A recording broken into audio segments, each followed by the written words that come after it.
We're ready now for the fifth game of the World Series, and the umpires who will work today's game are grouped around Casey Stengel back at the plate. The starting pitchers for the New York Yankees, Bob Grimm, still going on with his warm-ups, and the youngster Roger Craig, who will work for the Brooklyn Dodgers, concluding his warm-ups. The sun has favored us with its brilliant rays, and while the temperature is in the cool 60s, at least the day is a happy one. And it's a happy one especially for the Dodger fans who came home here to Ebbets Field, trailing by 2 games after the Yankees had won the first 2 6-5, 4-2. And the Dodger hearts were really singing after the Dodgers came up with the victory in the third game, 8-3. And yesterday's victory over the Yankees, 8-5, which has made the series stand all even at 2 games apiece, has everybody buzzing. The sun is shining brightly, and the wind is blowing. It's a moderate breeze in from left field towards the plate. The lines are being marked, and in just a very few minutes, the fifth game of the World Series will be played. The New York Yankees, Elston Howard, will lead off and play left field. Irv Norn will be in center field. Gil McDougall will bat third and play third base. Batting fourth is Yogi Berra, the catcher. Joe Collins will be in right field for the Yankees and bat fifth. This is occasioned by the pull leg muscle of Mickey Mantle and the pull leg muscle of Hank Bauer. Eddie Robinson will be in first base, and he will bat sixth. Billy Martin will play second base, bat seventh. Phil Rizzuto will bat eighth and play short, and Bob Grimm, the right-hander, will go to the mound for the New York Yankees. Grimm won 7 while losing 5. In the series, he's been in 1 game, worked 1 inning, gave up 1 hit and 2 strikeouts. They will lead off with Junior Gilliam, who will play second base. Pee Wee Reese, the captain, will bat second and be at shortstop. Duke Snider will be in center field, will bat third. Roy Campanella will hit in the cleanup spot, batting fourth and catching. Carl Perillo will bat fifth and be in right field. Gil Hodges will bat sixth and play first base. Jackie Robinson will play third base, bat seventh. And Sandy Amoros will be in left field for the Brooklyn Dodgers and will bat eighth. Roger Craig will go to the mound for the Dodgers, and this is his first World Series appearance. He's a big, tall right-hander, 6'4", weighs approximately 178 pounds. He won 5 while losing 3 in the regular season for Brooklyn. He was brought up by the Dodgers from Montreal on July 16th. He pitched his first game on July the 20th, or on the 17th, a complete game 6-2 victory over Cincinnati. So Craig versus Bob Grimm. The umpires now are discussing with Pee Wee Reese, the Dodger captain, the ground rules. And we are having a slight hold-up for the second as they are making sure that all things are equal and that everybody understands all the playing rules that exist. The umpire today at the plate will be umpire Bill Summers of the American League. Lee Balafant will be at first. Jim Honachek of the American League will be at second. And Frank Descoli of the National League will be at third. Down the right field foul line will be the American League's umpire, John Flaherty. And down the left field line will be umpire Augie Donatelli. The inviting right field wall remains a big thing in this game. Now we can see what the discussion is about. There's a ball that is caught in the screen up on that 40-foot fence, and some of the members of the Brooklyn bullpen corps are trying to knock it out of there so that there would be no question on perhaps a ball skidding off and bouncing off in a rather strange angle and maybe changing the entire complexion of the game. But the fans are jamming in Ebbets Field. The Dodgers are playing their last game at Ebbets Field. Regardless of who wins it, the series will move on to Yankee Stadium tomorrow.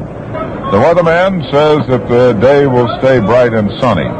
Roger Craig has concluded his warm-ups and takes cover in the Brooklyn dugout. And Bob Grimm wants to take 1 or 2 final looks at how that ball is popping over there as he concludes his warm-up tosses. The umpires are moving out to their positions now. Bill Summers, repeating for you, will be at the plate. Descoli will find himself today at third base. And at second base will be Jim Honachek. And at first base will be Lee Balafant of the National League. There go the Dodgers out to the positions defensively. And the American League champions, the New York Yankees, have their first batter, Elston Howard. picking himself out his favorite piece of pine, and he's about ready to step out in that on-deck circle and ready now to carry you along on the first half of the 5th game of the World Series.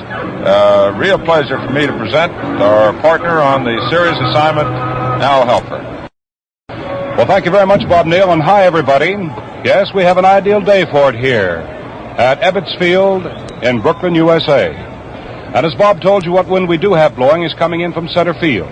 But it's not going to be enough to hurt much at this particular time. The fly balls hit into the center field sector. And it's going to be interesting here this afternoon to see a couple of right-hand rookies going in the 5th game of the World Series. Young, likable kid from Durham, North Carolina, Raj Craig, and an equally likable guy named Bob Grimm from New York City, residing right now in Brooklyn. So it's going to be quite something. And as this game starts, we might note for you, too, that Yogi Berra will be playing in his 38th World Series game. And 38, set by a catcher, Bill Dickey, in World Series play. He'll have that record tied today. So we're ready to go with Roger Craig on the mound. As Bob has already told you, Craig 5-3 on the regular season, making his very first appearance in World Series play and getting the start to boot. And another note about Roger Craig is that he had never seen a World Series game until this year, other than listening to it on radio and seeing it on television. So it's sort of a Cinderella story for this tall right-hander who is about to pitch to Elston Howard, who is batting at .214. The first pitch swung and a miss for strike one. Craig courting the fastball shoulder high. It's Craig on the mound for Brooklyn. Behind the plate, Roy Campanella. Gil Hodges at first base. At second, Jim Gilliam. Shortstop Reese. Third base is Robinson. Outfield in the moment. Fastball poured across again, but this one's low, and the count on Howard is 1 ball and 1 strike. Elston has 3 hits, including a home run. 3 hits for 13 at-bats in the series. Hitting at .214. Craig slips his glove and rubs the ball. Now takes his sign from Campanella. Summers down over the shoulder. Down comes the pitch, a curveball. Slow and outside, and the count on Howard is 2 balls and 1 strike. The Dodger left fielder is Sandy Amoros. Duke Snider, who made a couple of very fine catches here yesterday defensively, is in center. And in right field, rifle-armed Carl Furillo. Bill Summers, the umpire-in-chief behind the plate. Watches this one sail in there, and so does Howard. He swings on it and misses for strike 2. 2 balls and 2 strikes. The count on Elston Howard, the leadoff man for the Yankees, in the top half of the first inning.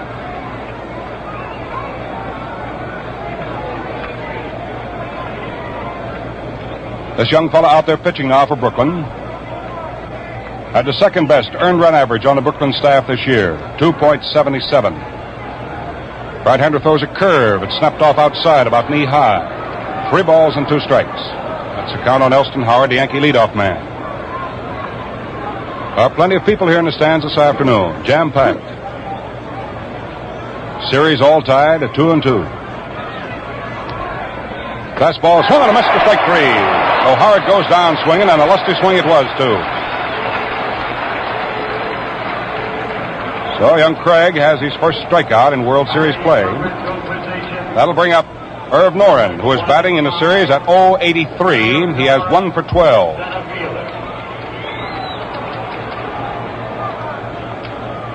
Center fielder Irv Noren, 1 out, nobody on. Top of the first inning, no score.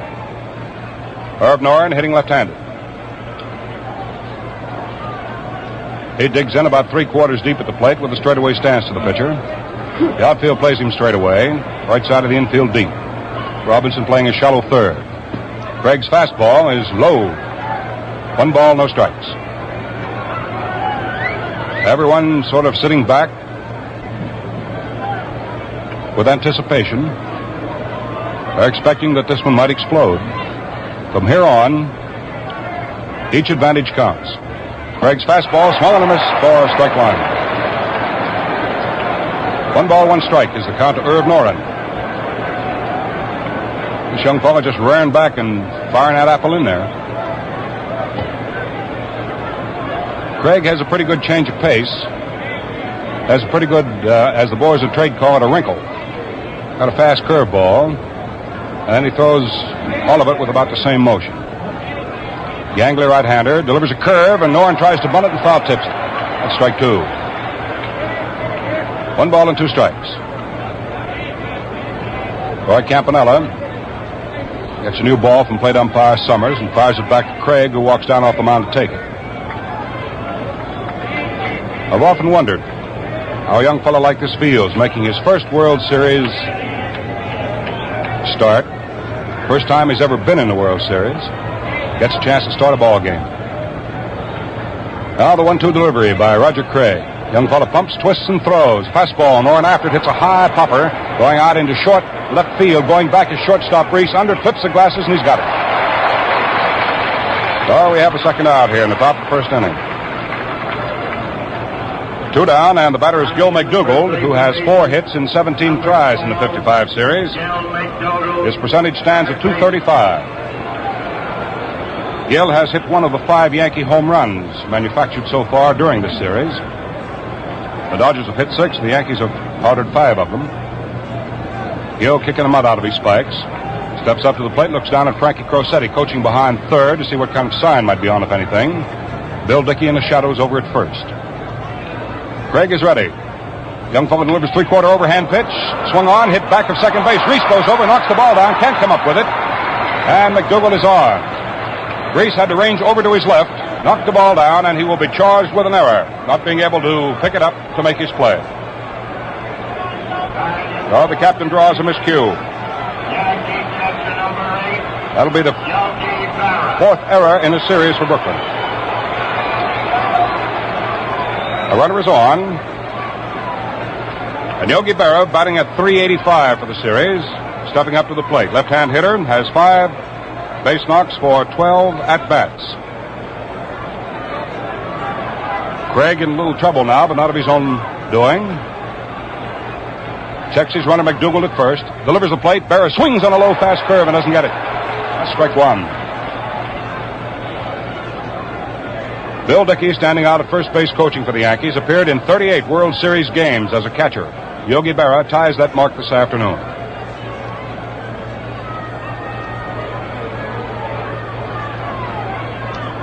Craig checks his runner McDougald, delivers the plate. Berra swings on a tight curve and off the hands and misses for strike 2.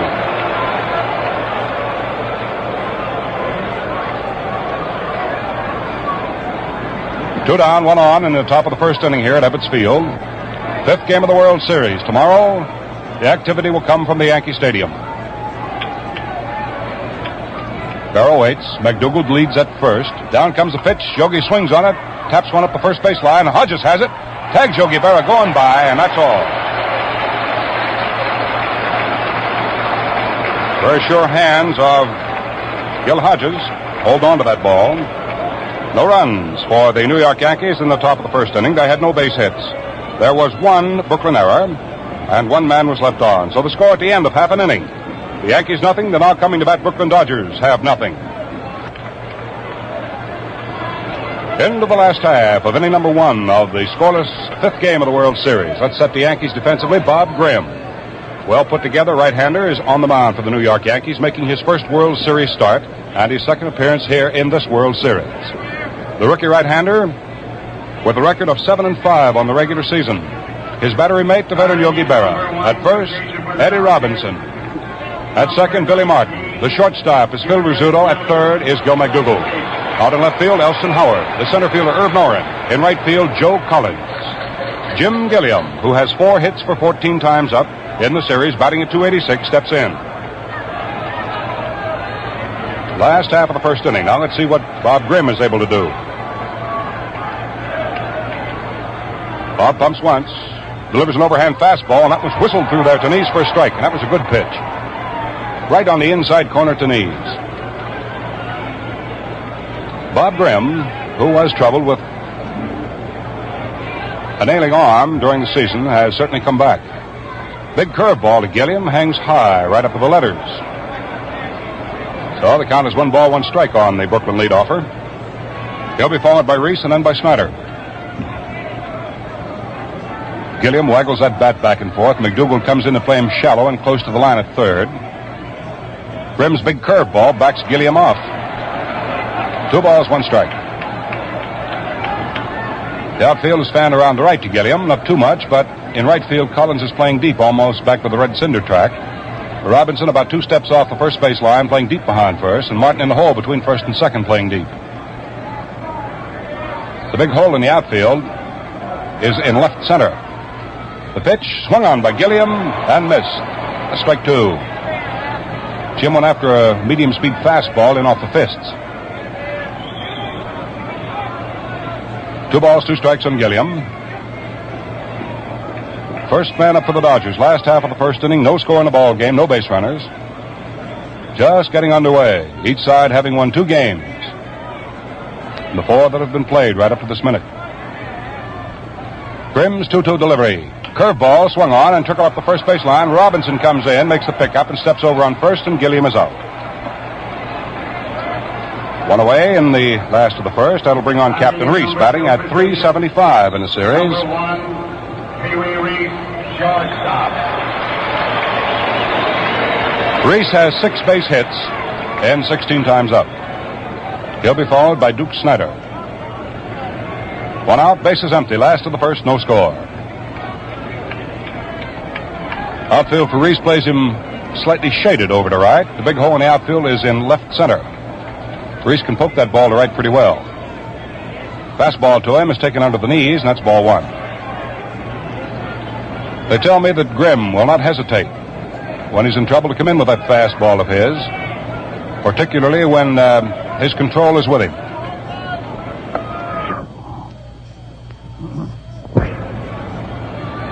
Now Grimm sets. Delivers. Reese takes a let-up curveball, and this one's under the knees. That's ball 2. Reese checking around with Billy Herman, the coacher at third. See what kind of sign might be flashed around. Jake Fittler clapping his hands together back at first. He handles the first base traffic for the Dodgers. Rizzuto moving back a step or two at shortstop, and McDougal standing just off the bag at third. Grimm ready now. His 2-0 delivered to Reese. Fastball. This one's low. That's ball 3.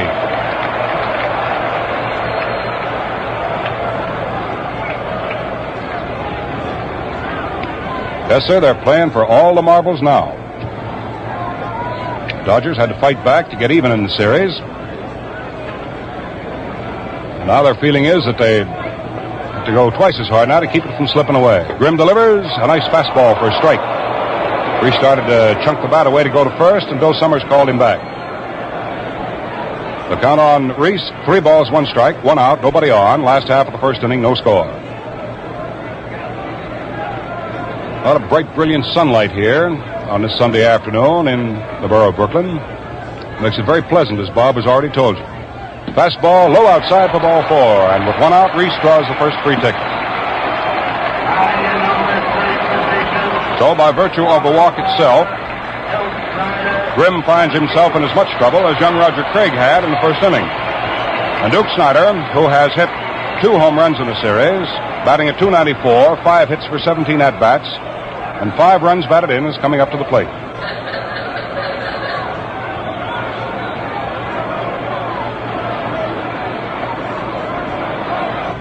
Grimm checks his runner. Delivers a slow curveball. It's swung on and hit down to the right side. Martin gobbles it up, goes to Rizzuto for 1. The slide in by Reese keeps Rizzuto off stride. He cannot make his throw to first. So it results in a force out, with Snider taking station at first base. So it's 4-6 force out at second, and that brings up Roy Campanella. 2 down, a runner at first, and Campanella, who has hit 2 of the Dodgers' 6 home runs in the series, is batting at .333. He has 6 for 18. If you recall, he went 0 for 8 before he got a base hit in the series. Then he opened with a smashing home run. Grimm checks Snider at first. Looks down at Campanella. Now delivers to him, and Campy takes low and outside. Ball was into the dirt. Yogi Berra came up with it nicely. 1 ball, no strikes. That's the count on Roy Campanella.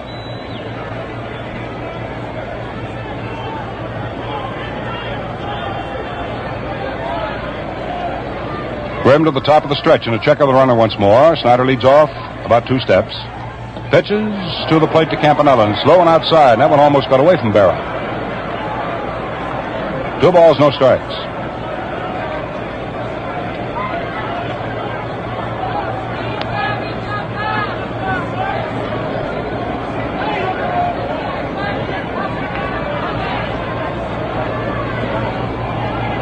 Only 4 men in this entire series have hit safely in each ball game so far. 2 on each side of the fence. Reese and Snider have done so for the Dodgers, and Berra and McDougal for the Yankees. Now Grimm is set. His 2-0 pitch to Campanella. In it comes. Campy takes low and outside. He started to go for that one and changed his mind. Well, the count on Campanella now is 3 balls and no strikes. Last half of the first inning, 2 down, 1 on, Snider at first. There is no score. Grimm turns his back on the action at home plate. Rubs up that ball, looks out at the scoreboard, trying to compose himself. The wind seems to have shifted slightly now and is coming in from right center rather than straightaway center. There isn't too much of it. Snider leads off at first. Down comes the pitch to Campy, laid through there for the strike. 3-1 on Campanella.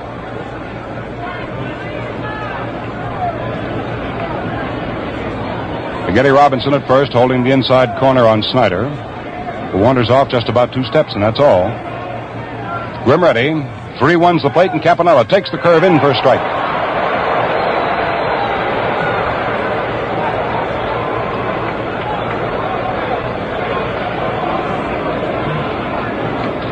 Grimm wasn't laying anything in there too good for Campy to hit at. He put a wrinkle on it. Now for the 3-2 delivery. Let's see what Snider's going to be doing with 2 down. He may be moving. Yep, there he goes. The pitch is called strike 3. Campanella started to throw his stick away and go off to first. Summers fired up the right hand.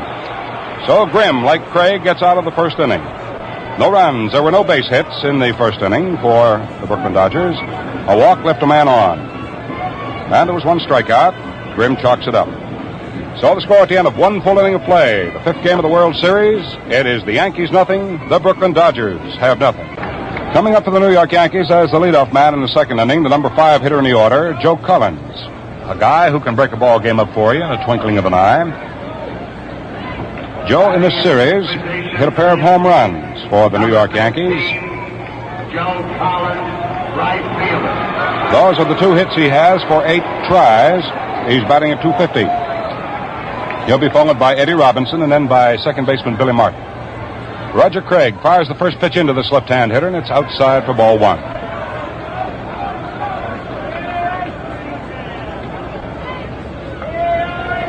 Bill Summers wanted to take a look at that baseball. Gives Campanella a new one. So Craig is ready. Go again to Collins. Stand out there, scrounging that ball around the palms of his hands. Now he leans forward to take his sign, and Collins, standing deep at the plate, feet together, puts that bat high off his left ear. Swings on this pitch and pops it back foul. Ball coming back to the screen gives Collins a count of 1 ball, 1 strike.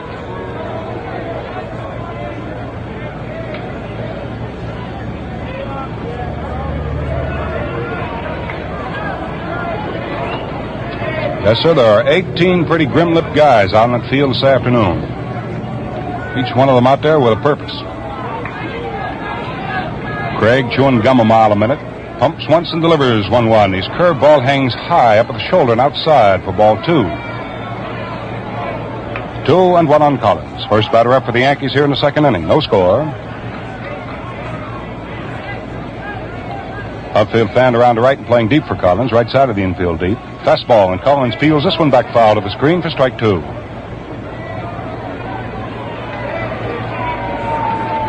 Two balls, 2 strikes. Collins, a left-hand hitter. Robinson, a left-hand hitter. Both of them pretty good-sized guys. And followed by the right-hand hitting Billy Martin. That Martin's quite a spark plug. Make no mistake about it. He chatters from the time he hits that field until he hangs up his spikes. Now the 2-2 delivery by Roger Craig. Rears back, throws a big curve in there, and it's inside tight up against the hips for ball 3. So Craig is in danger now of walking the first man to face him here in the 2nd inning. Collins back to get a double handful of dry dirt. Now steps in, takes his position. This time he closes his stance a little more. 3-2 pitch by Roger Craig. Then it comes. Curveball high for ball 4.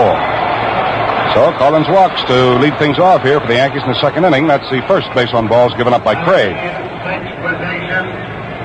Hitting now will be Eddie Robinson, getting his first starting chance in the 55 series. He's been called upon 3 times as a pinch hitter. And not until yesterday was he able to actually swing at the ball. He got a base hit, so he's 1 for 1, batting at 1,000.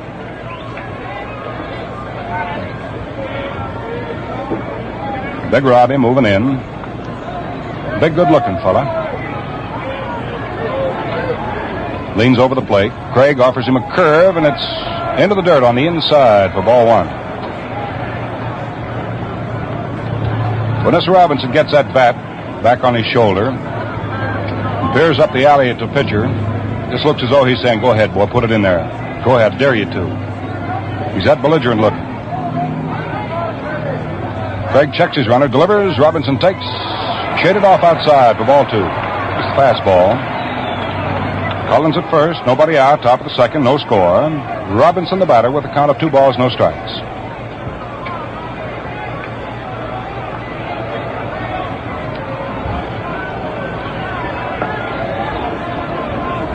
Craig's got his work cut out for him here, and he knows it.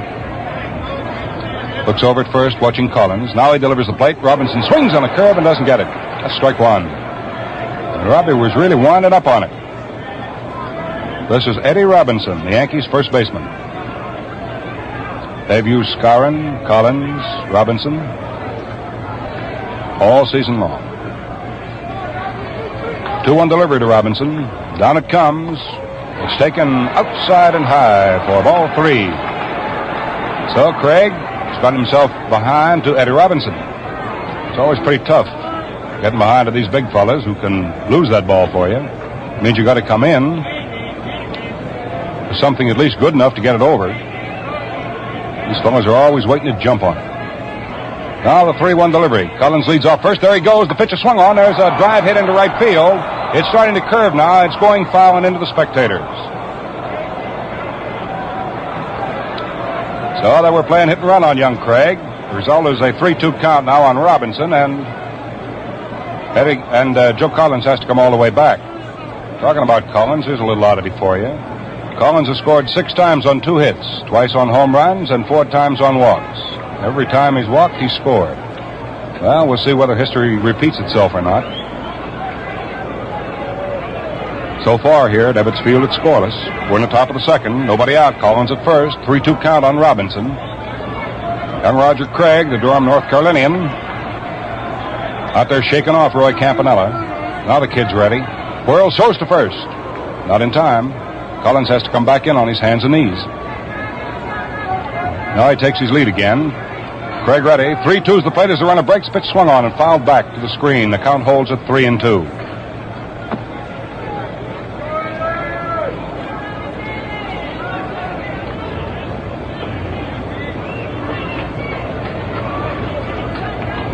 Collins comes wandering back to first base.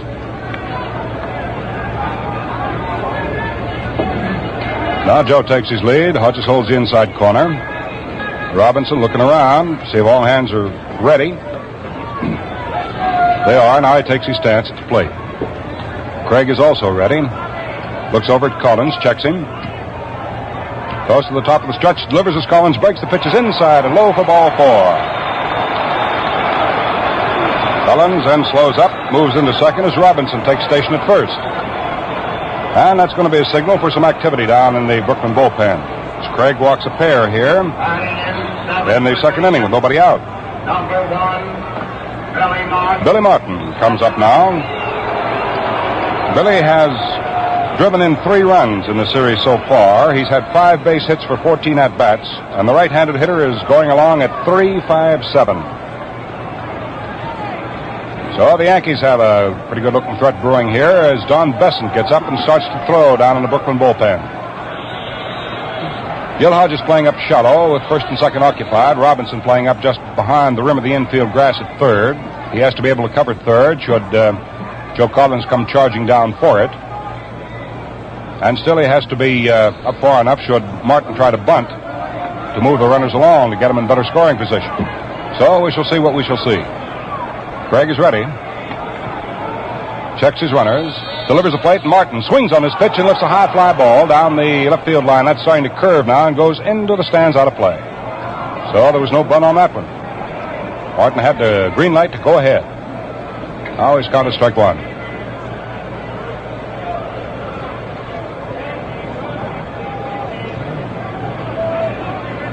Nobody out for the Yankees here in the top of the second inning. Collins at second, Robinson at first, both men having been walked.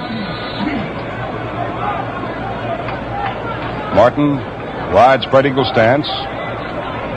Plate, levels that bat off and lays it on his shoulder. Now Craig is ready, checks his runners, delivers 0-1. Pitch is swung on, tapped back to the mound. Craig is up with it. His only play can go to first. He makes that play and the runners advance.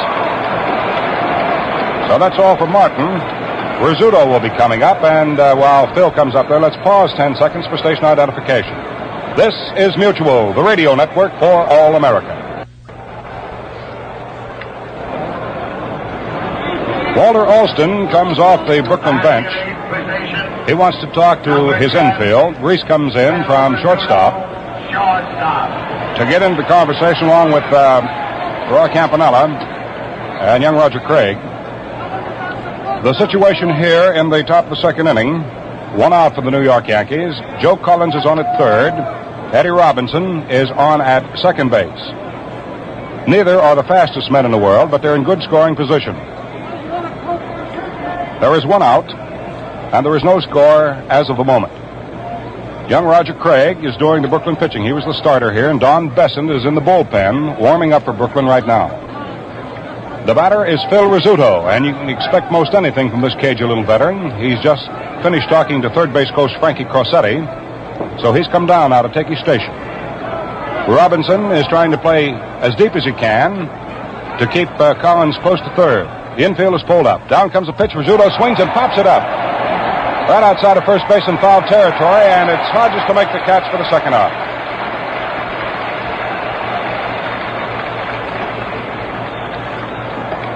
Now it's up to Bob Grimm.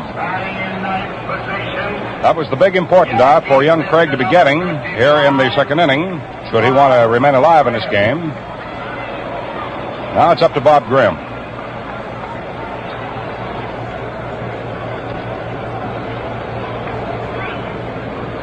This young fella can strike quite a blow in his own behalf.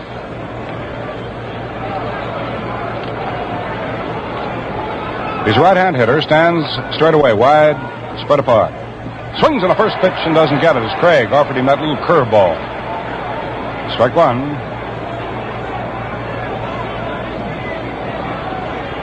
On the regular season, Grimm batted at 120.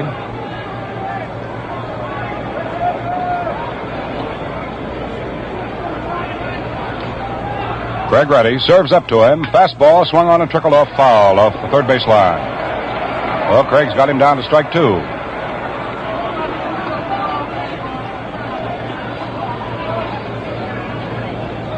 Two down in the top of the second inning. Roger Craig walked the first two men to face him, Joe Collins and Eddie Robinson. Then he got Martin and Rizzuto, and now he's working to Grimm. There's no score in the ball game. Dodgers playing their normal positions, normal depth on the infield. Down comes the pitch. Swung on. There's a bounding ball to third. Robinson up with it. Throws to first in time, and Craig's out of the inning. So it's held scoreless, and despite the fact that Craig walked the first two men to face him in the inning, it was not fatal.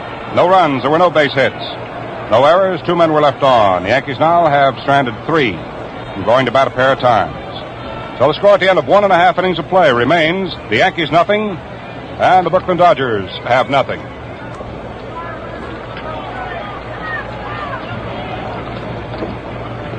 Well, I think we can all see by the way these boys are going at it here this afternoon that they all realize the big blue chips are down. They're playing it right down to the hill. The Yankees had a pretty good opportunity in the second inning and weren't able to cash in. Now let's see what the Dodgers are able to do in their half of the second, with Carl Furillo, Gil Hodges, and Jackie Robinson coming up in that order. Bob Grimm, who had to see the Yankee scoring threat go over the boards and help do so himself, will pitch to Furillo, who is batting at .353. Carl has 6 base hits, and He's been up 17 times, has 1 home run. Grimm ready. Throws fast curveball. It backs Furillo away from the plate. That's ball 1.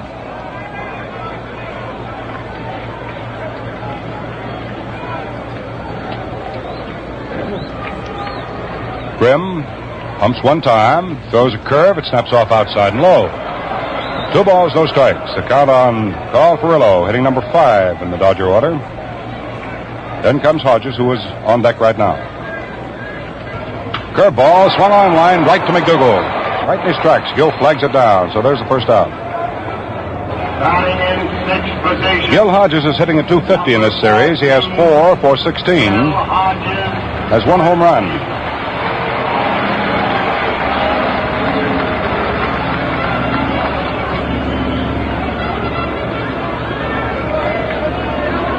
Brooklyn's classy first baseman digging in. Big right-hand hitter. Got a pair of hands on him. Looks like a pair of number 6 scoops. Grimm ready. Whistles the pitch in there, and Hodges after it. Peels it back foul off to the right of our broadcasting booth. Strike 1. Count on Hodges. 1 out, nobody on. Last of the second, no score.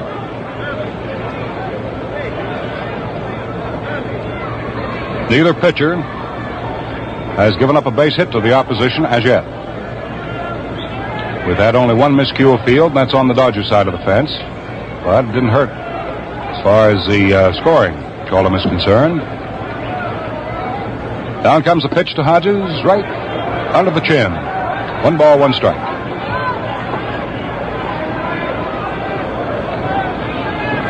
Jackie Robinson is on deck to hit next for Brooklyn.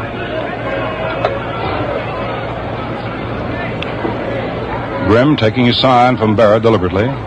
Pumps 1 time, delivers an overhand curve. It's ripped into left field for a base hit. Oh, Hodges is on. He makes his turn at first base. Elston Howard up the ball, fires it into shortstop Rizzuto, and Hodges is content with a single. Jackie Robinson gets a round of applause.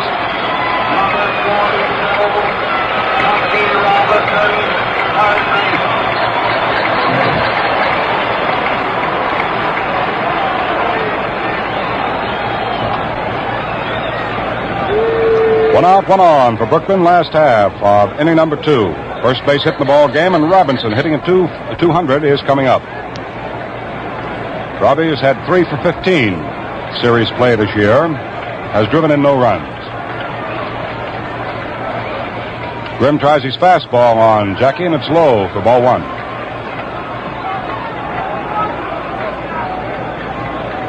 Big Eddie Robinson holding first base against Gil Hodges. Gil standing there with hands on hips, waiting for Grimm to climb up to the top of the mound before he takes his lead. Now he takes that lead. Grimm is set, checks his runner.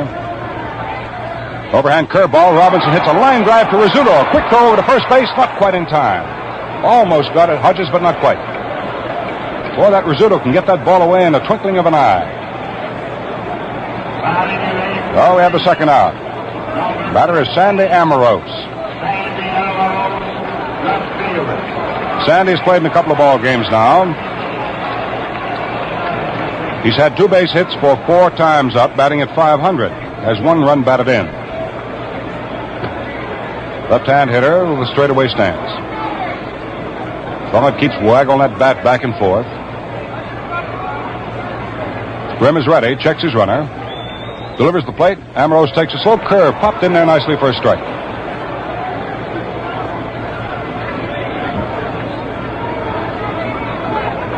So far, it's been quite a duel between Grimm and Craig. Bob out there toiling away now for the Yankees. 0-1 delivery to Amoros. Slow curve, and Sandy takes this one inside off the belt buckle. 1 ball, 1 strike.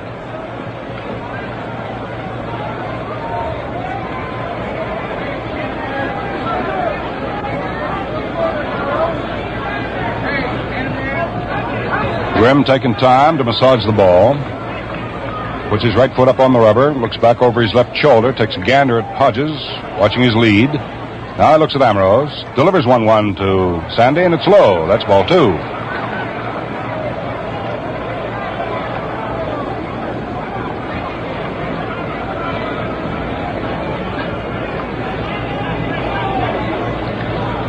So far, no score in this one. Last half of the second, 2 down, 1 on. We've had only one base hit in the ball game, and the guy at first base, Gil Hodges, is a fellow who had the base hit. Single to left.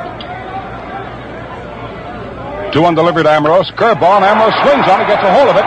There's a pretty well jolted ball going deep into right field. It is over the screen, out on the Bedford Avenue for a 2-run home run for Sandy Amoros.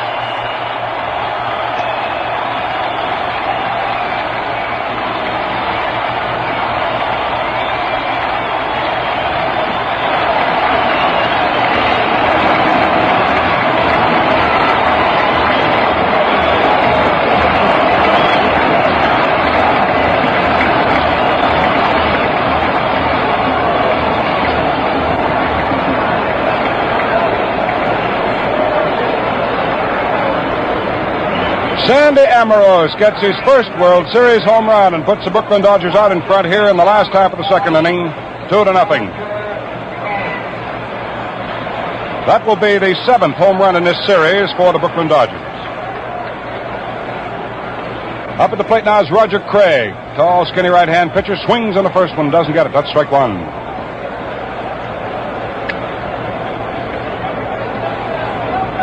I can well imagine that Craig, standing up there at the plate right now, feels much better about the situation. He tries to bunt the next pitch and doesn't make that one either, so that's strike 2.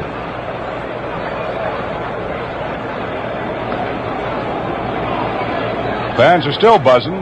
Little Sandy Amoros. He's not much bigger than a half a pound of soap after a hard day's washing. Curveball inside off the chest. Craig gives him ball 1. 1 ball, 2 strikes.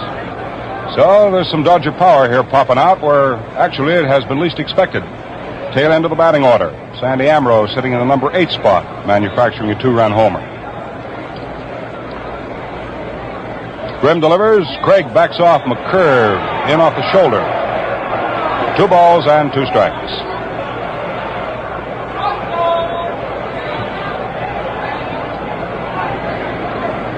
Boy, you should have seen Sandy Amoros coming around the bases. Proud, head back. Man, he looked like a horse running for the roses. Pitch to the plate is outside Craig for ball 3. 3 balls, 2 strikes.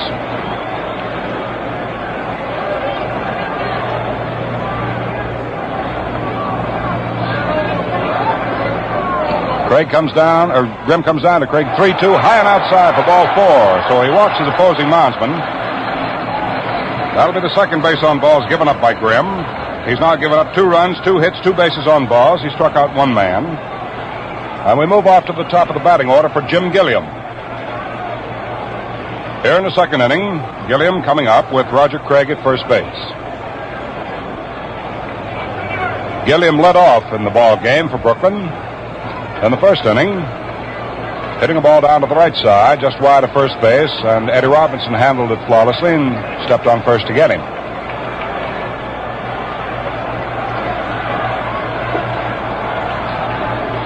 Grimm sets, checks his runner, Craig, delivers the plate. Gilliam, hitting left-handed, takes a let-up curve in there for a strike.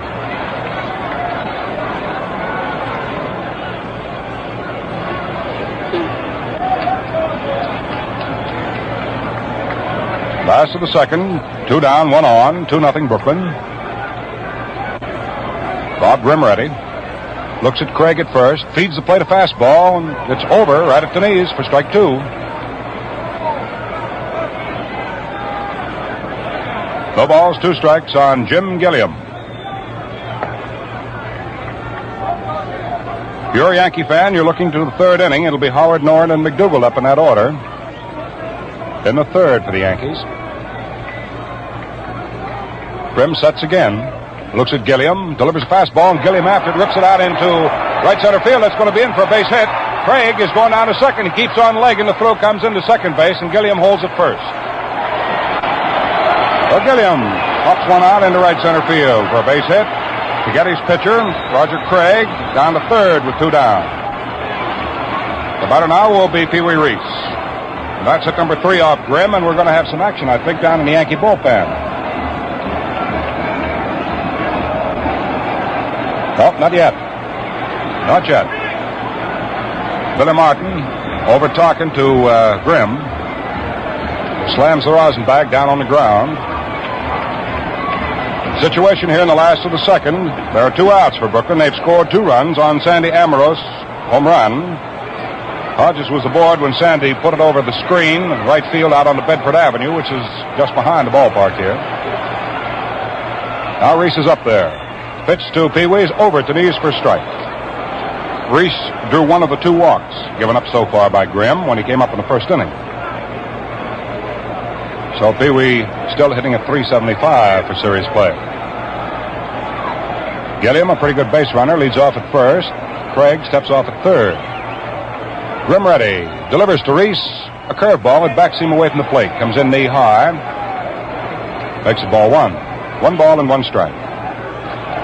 If Reese should get on, Duke Snider will be up there to wave the willow.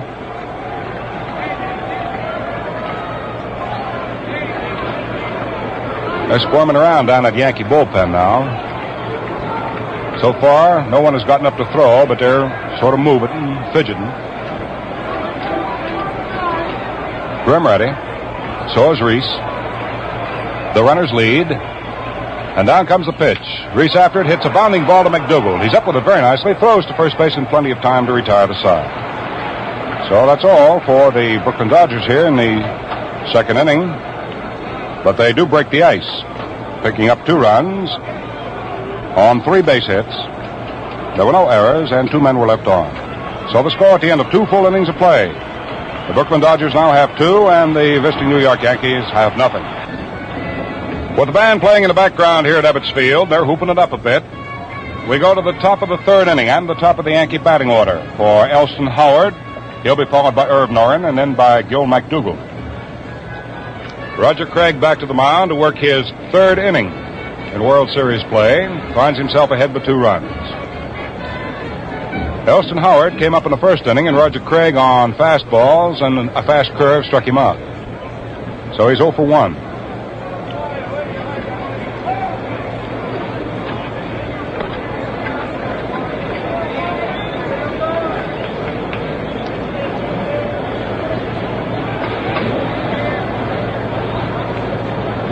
Last pitch down from the mound by young Craig. Thrown through to second base to Gilliam.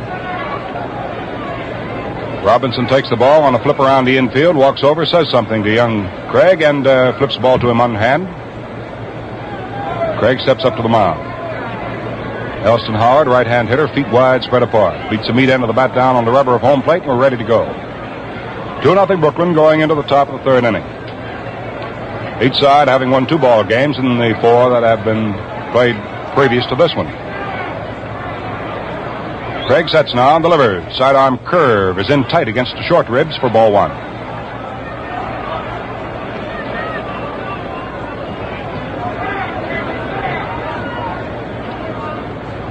Craig right back. Overhand fastball, and this one's at the knees for strike 1. 1 ball, 1 strike on Elston Howard.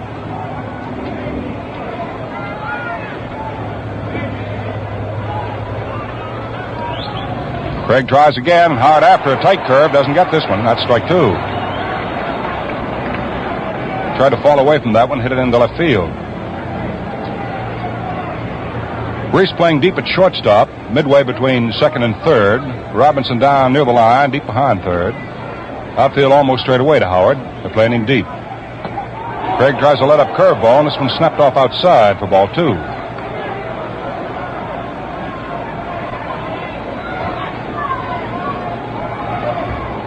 Bill Summers, the plate umpire, for this 5th game of the series. Looking down over the shoulder of Campanella now as Craig serves 2-2. Howard swings and misses for strike 3. I don't know what that Craig saw on, but Howard was really going for it. Threw him a little break and stuff, and it was enough. That's the 2nd strikeout for Craig. Victim both times has been Howard. Irv Noren popped to shortstop back on the left field grass in the first inning. Reese handling. And now the left-hand hitter steps up for his 2nd at-bat in this game. He's had 1 base hit and 13 times up. Series.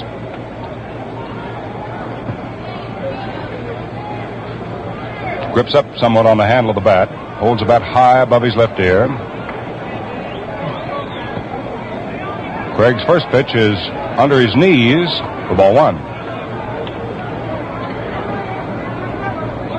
1 ball, no strikes. 1 out, nobody on, top of the third. Brooklyn leads 2-0. Rookie Craig serves up the pitch, and it's outside. Noren started to go and checked up in time. 2-0.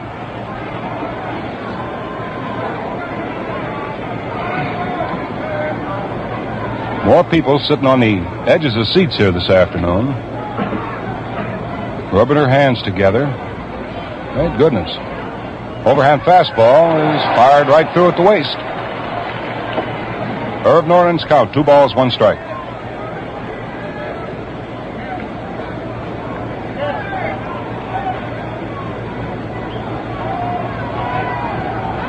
Noren pushes that bat away from him and holds it high.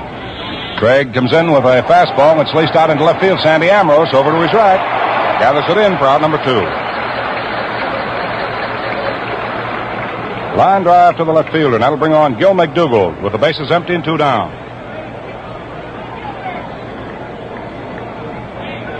You know, it's something to sit here and just watch the way various members of a ball club can spark their team at a given interval. Fellows like Rizzuto and Reese, Martin, Hodges, Robinson.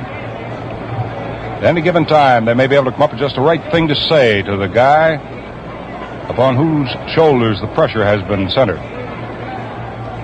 Craig delivers a high curve to McDougald for ball 1.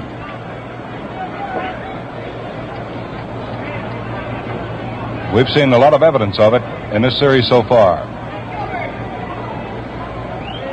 Craig throws a curveball and swung on and missed for strike 1.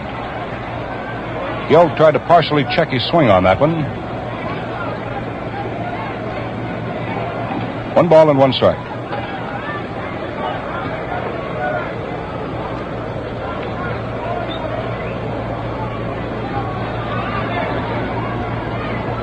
Craig throws a let-up curveball. It's hit on 3 hops to short. Reese comes up with it, fires across to Hodges in time, and McDougald is out. So the Yankees go away quietly here in the 3rd inning. First time they've gone down in apple pie order. Nothing across, and the score at the end of 2 1/2 innings of play remains Brooklyn 2, and the Yankees have nothing.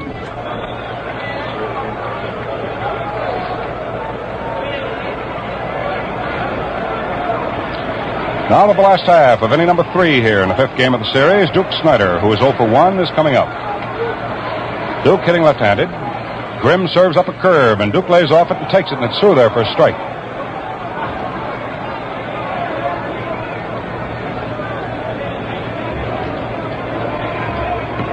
Snider forced Reese at second base in the 1st inning for the 2nd out in the 1st inning. Bob Grimm getting ready. Young fireballer throws the fastball, and it's over for strike 2.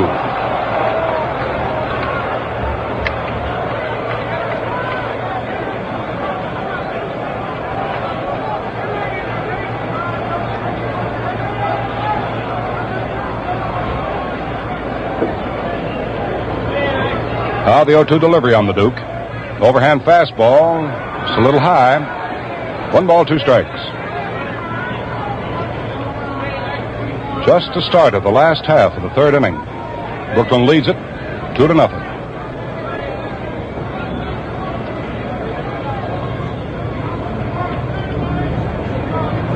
Grimm taking care of that ball out there. Slips his glove back on his hand. Snider patiently waiting. Now Berra's mitt comes up as a target, and Grimm is ready to pitch on the 1-2 count. Rears back, throws a big curve in there, and Duke after it hits a high drive deep into right field. Collins backs up and watches it. We're watching it too, and it's over the right field screen for a home run for Duke Snider.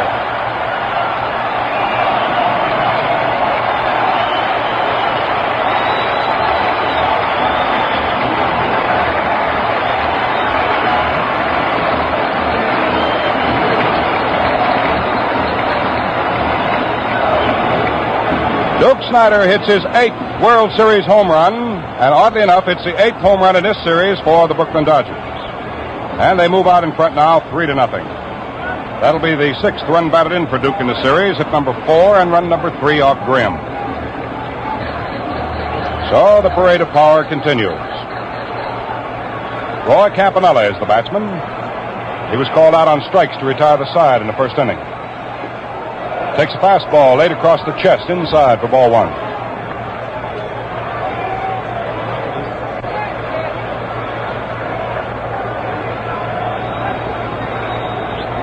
Grimm tries again.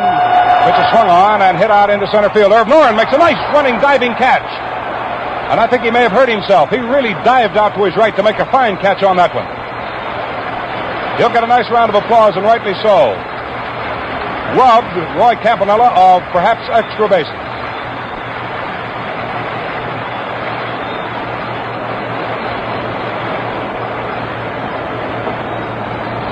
Boy, that Irv Noren really came out of nowhere for that one. He had to dive. That was the only way he could do it. The batter for Brooklyn now is Carl Furillo. As soon as we find out what happens with Carl, we'll have time for station identification around the network, so don't run away, fellas. Overhand fastball to Furillo was swung on and missed for strike 1. Boy, what a catch by Irv Noren. You like to see competitive spirit like that. Grimm 0-1's the plate, fastball shaded in off on the inside for ball 1. 1 ball, 1 strike.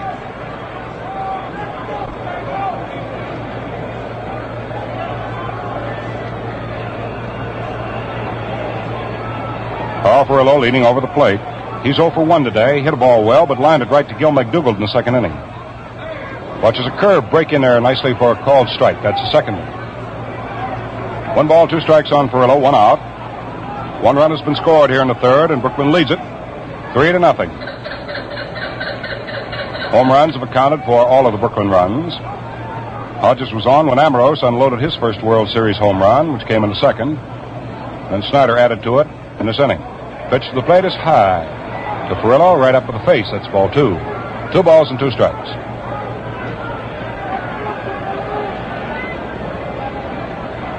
On deck to go next is Gil Hodges. He got the first base hit in the entire game when he singled the left field in the second inning.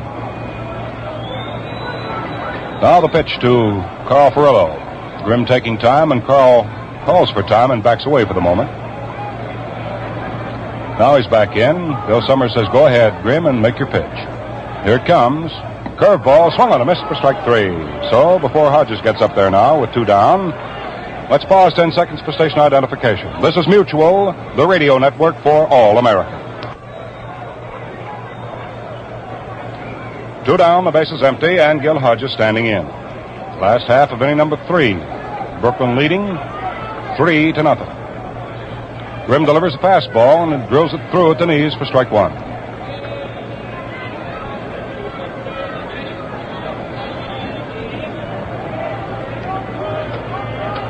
Outfield playing just about straight away for Gil. The big hole in the outfield, however, is in right center. Gil comes after a fastball offered by Grimm. Doesn't get this one either. That's strike 2.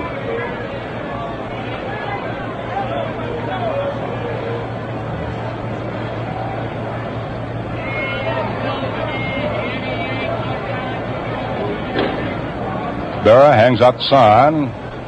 Grimm signs for it. 0-2 pitch, big curveball, snapped off low and outside. 1 ball and 1 strike. 1 ball and 2 strikes. 2 down the third, the base is empty. Snider, with his leadoff home run, has given the Dodgers their 3rd run. They lead 3-0.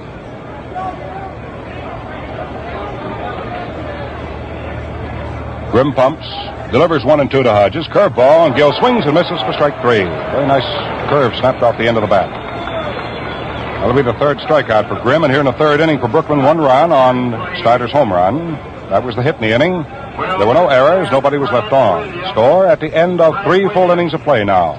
It's Brooklyn 3, and the New York Yankees have nothing. To start the 4th inning for the New York Yankees, Yogi Berra. Hitting number 4 in the order will be the first man up. He'll be followed by Collins and then by Robinson. 3-0 ball game in favor of the Brooklyn Dodgers, and young Roger Craig making his first World Series appearance, starting the ball game for the Dodgers. Still out there to go. Berra is 0 for 1. Swings on this pitch and hits a line shot deep to right field. It's up against the scoreboard. Carl Perillo, playing it off, fires it into second so rapidly that Yogi has to hold on at first with a single. And there is the first hit off Roger Craig. And make no mistake about it, it was a good clean one. Boy, Yogi really got a hold of it.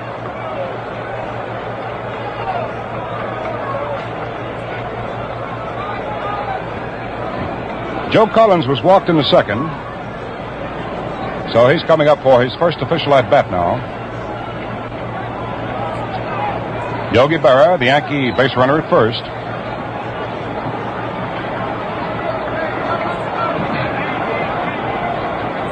Now, if young Craig had any pressure on his shoulders, worrying about a no-hitter, he can forget about it. Berra leads off first. The pitch to Collins, inside and low, fastball. 1 ball, no strikes.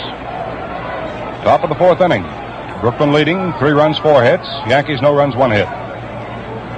Craig checks his runner, comes to the plate with a curveball, and Collins backs off and takes that one inside off the hips for ball 2. Jackie Robinson comes over from third to have a word or two with this rookie right-hander. Collins obligingly stepping away from the plate to get a handful of dirt, kick the mud out of his spikes. Count on Joe, playing right field for the Yankees this afternoon. Count on him is 2 balls, no strikes. 1 on, nobody out, top of the 4th inning. Yogi Berra leads at first. Pitched, Collins swung on, hit back foul, right to the screen. 2 balls, 1 strike.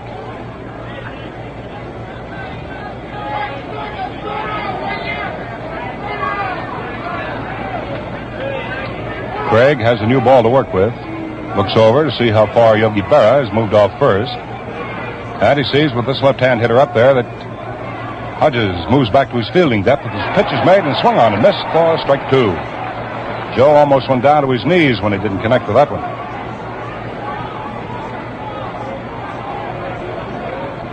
Berra, hands behind his back. Now leans forward on his knees, right at first base. Hodges a couple of steps behind him, trying to hold him close. No outs, 1 on, top of the 4th inning for the Yankees. Now Berra takes his lead. Here's the 2-2 pitch to Collins. Swung on and missed for strike 3. Collins just shook his head. Craig fired him in a fine curveball that time.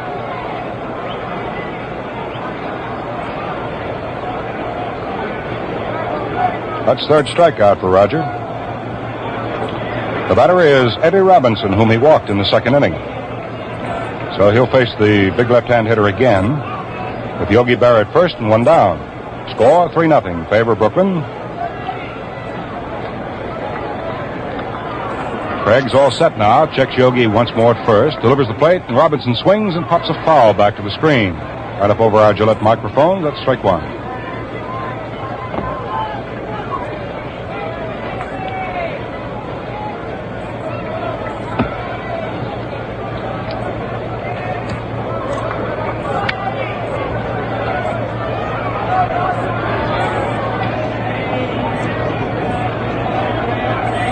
Robinson watches Craig's curveball go by, and it's low.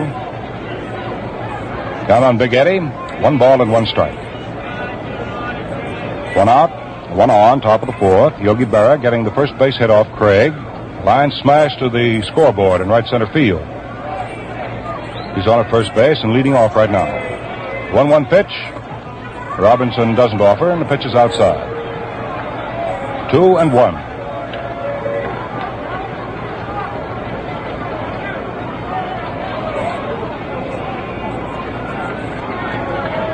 Craig asks for the sign again and gets it from Campanella. There's that check of Yogi Berra at first base. Craig delivers 2-1, and Robinson hits a slow curveball foul down the first base line. Moves his count up to an even status at 2-2.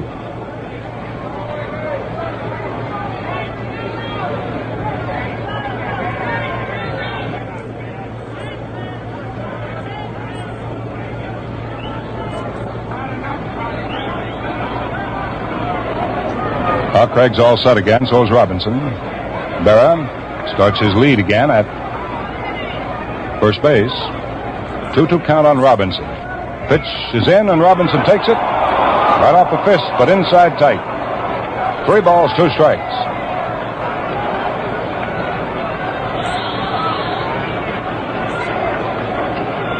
Now we'll see what Yogi Berra is going to do. Whether they're going to have him running, or whether he's going to be holding up. The Yankees are behind by 3 runs. So he may be waiting to see whether or not Robinson gets wood on the ball. 3-2 count. Craig to the top of the stretch. The check of the runner. There goes Yogi. The pitch is taken high outside for ball 4. So that's the second time Robinson has been walked, and the third pass given by Craig.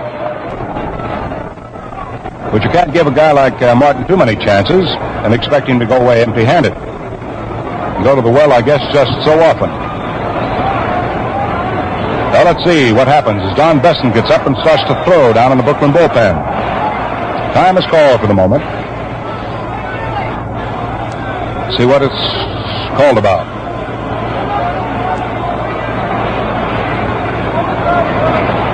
Some discussion there at first base with Eddie Robinson and Bill Dickey.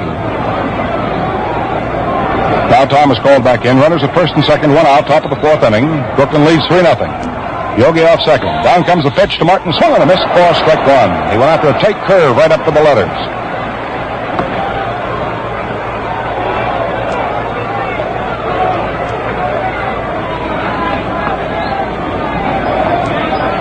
So it's another clutch situation for the Yankees, and Billy Martin standing right in the middle of it. A good, savvy ball player.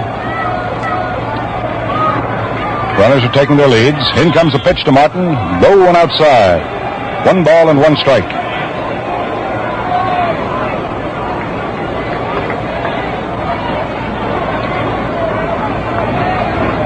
Craig taking plenty of time as he gets his sign. Looks back over his right shoulder, checking Berra at second.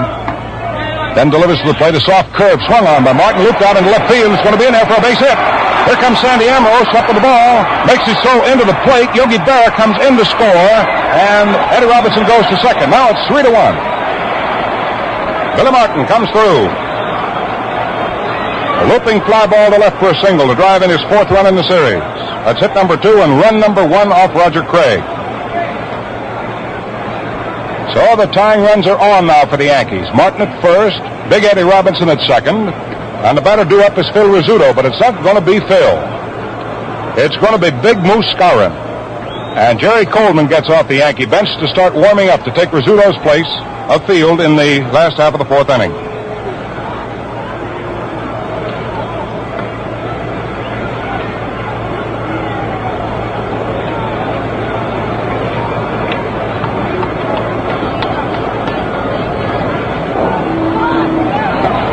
Big Moose Skowron, one of the Yankee first basemen, right-hand hitter, moving in. Skowron didn't play yesterday. He pinch hit in the 8th inning and flied to center field. But he was in the Yankee lineup for the 3rd game of the series. He got 2 base hits for 4 times up. He got a double and a single.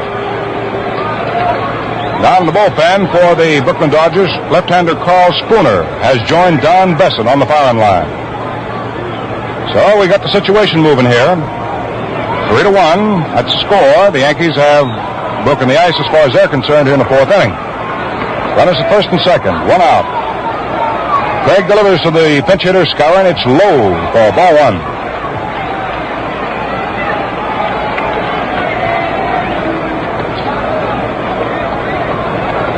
Eddie Robinson takes his lead at second. Craig ready. Delivers to Skowron. The pitch is swung on and popped up in foul territory right behind the plate. Campanella waiting for it to come down. And he's got it. There's the second out. The runners hold.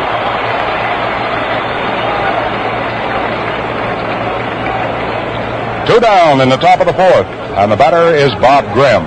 And will Grimm come up to bat for himself? Let's see. He may or he may not. All depends. Yep, he's going to come up and bat for himself.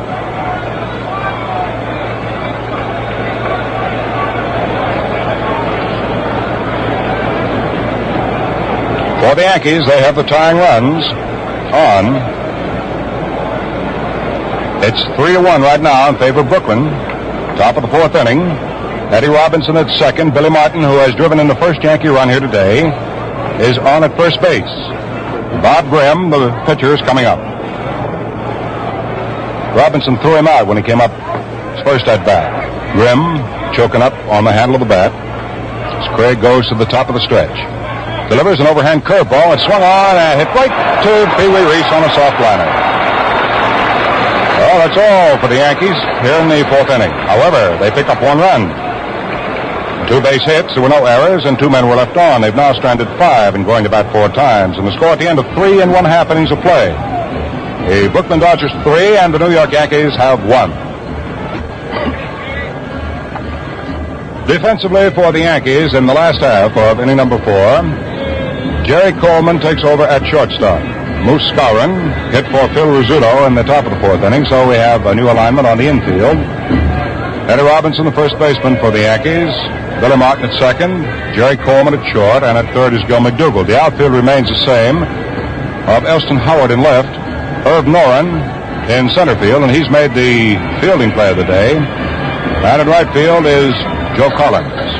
Grimm is still pitching, and behind the plate, Yogi Berra. Coming up for the Brooklyn Dodgers, the last third of their batting order, Jackie Robinson, followed by Sandy Amoros, and then by Roger Craig. 3 runs, 4 hits, 1 error for Brooklyn. 1 run, 2 hits, no errors for the New York Yankees. So we shall see what we shall see. Grimm ready now. Delivers to Robinson. His pitch is low for ball 1. Robbie hit a liner in the second inning. His only time up so far today. Hit it on the line to Phil Rizzuto, who was then playing shortstop in the second inning. So he's 0 for 1. Grimm's fastball hit foul back to the screen. Robinson's count, 1 ball and 1 strike.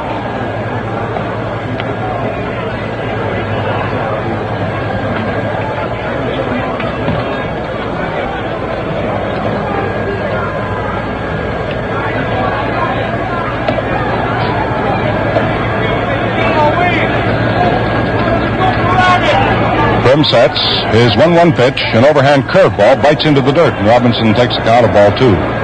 2 balls and 1 strike. Last half of inning number 4. 5th game of the 55 World Series. This is the advantage game for either team, the team that should happen to come up with it. Fastball to Robinson is under his knees. His count is 3-1.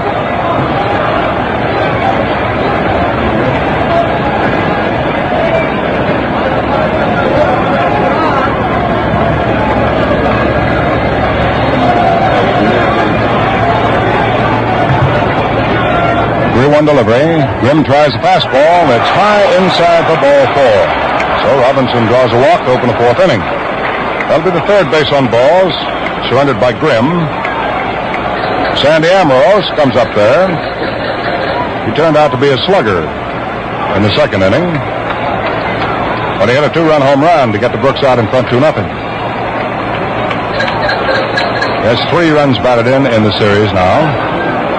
Little left-hand hitter. Grimm pitches him a curveball. It's over for a strike. McDougall is playing a shallow third up on the rim of the infield grass with this left-hand hitter up there. The right side of the infield deep, particularly Martin in the hole between first and second. Now Billy comes up a step or 2.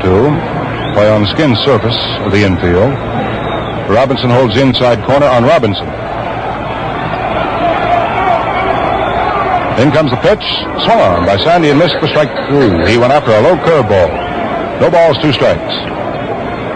Jackie Robinson, the base runner at first. Eddie Robinson, the first baseman, holding against him.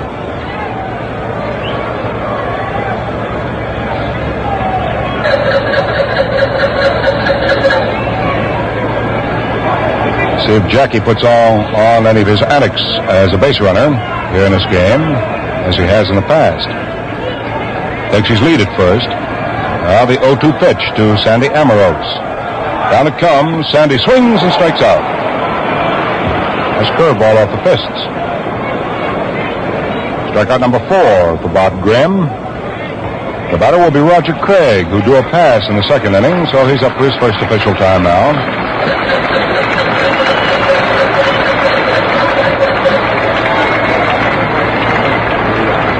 Roger Craig drawing his round of applause.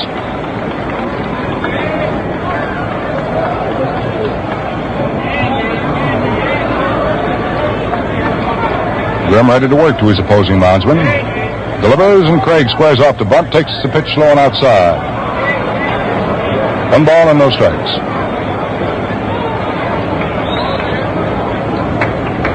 Of course, the Yankees are expecting Craig to try to sacrifice the runner along, give Gilliam a chance to drive him in.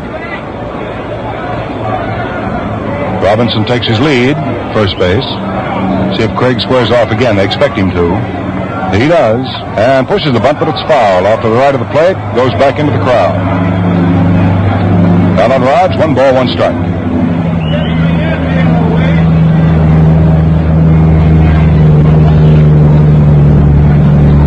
New York's Governor Harriman, down behind the Dodger dugout, sort of getting to be a habit with him getting foul balls. He got either 1 or 2 yesterday, and he's just picked up 1 today. Very careful there, Mr. Harriman. He'll be signing you to a contract. The 1-1 delivery now on Roger Craig. Again, he squares off the bunt. This time the pitch is high and outside, so he bluffs it and takes it. 2-1. Count on Craig.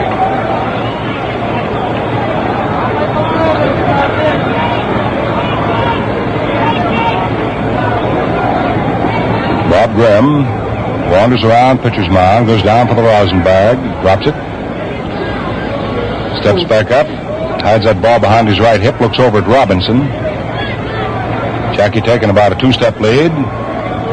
Now Grimm is ready. Delivers 2-1 to Craig, who this time does push the bunt up the first base line. Grimm is going to have to handle it, and fires to Billy Martin, who covers, and he's firing the ball over to Coleman, who cannot hold it, and Robinson, who had booked going to third, must go back to second. So the sacrifice works. That's what it really amounts to. The young Martin, playing heads-up ball, tried to fire to Jerry Coleman to get Robinson, who had made his turn at second and was bluffing going on to third. Give that Robinson an inch, he'll take a mile. Martin's hurried throw on an off-balance throw it was. Went behind Coleman and out into left field, but Elston Howard had backed up the play, so Robinson could go nowhere. Oh, we have the second out. Ooh, we'll see a lot of things played down to the teeth in this series. Jim Gilliam's the batter now.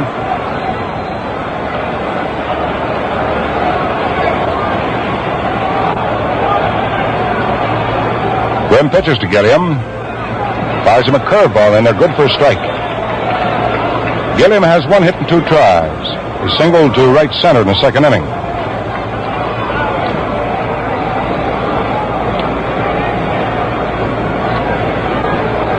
Three to 1 the score in favor of Brooklyn. Robinson is the base runner at second with 2 down.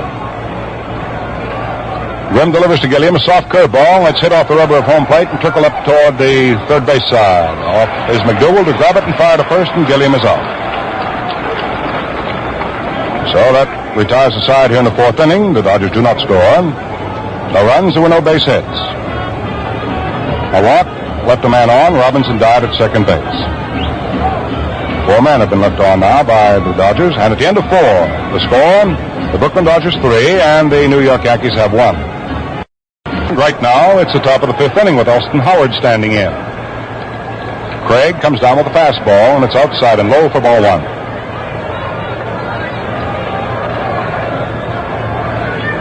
Craig has struck out Elston Howard twice. So he's 0 for 2. Roger delivers.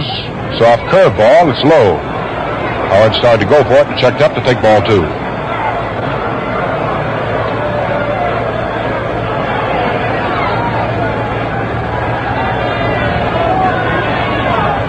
Craig throws a curve and picks up the outside corner to knees.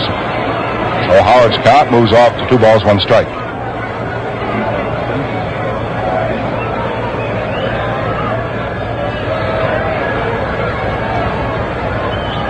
Campanella holds the mid up. Craig uses it as a target, fires in there, and Howard rips it out into left field for a base hit. Amoros up with it, fires into shortstop Reese. Howard is on. Well, the Yankees are trying to battle back here in the top of the fifth inning.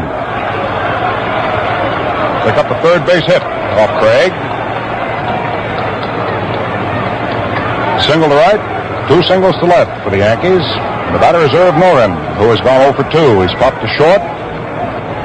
He lined out to left field to Sandy Amoros when he came up in the third inning.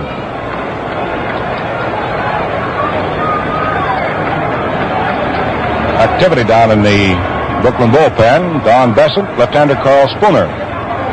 Craig's fastball is in off the knees to a left-hand hitter for ball 1. Robinson moving over from third to have a word or two with young Craig.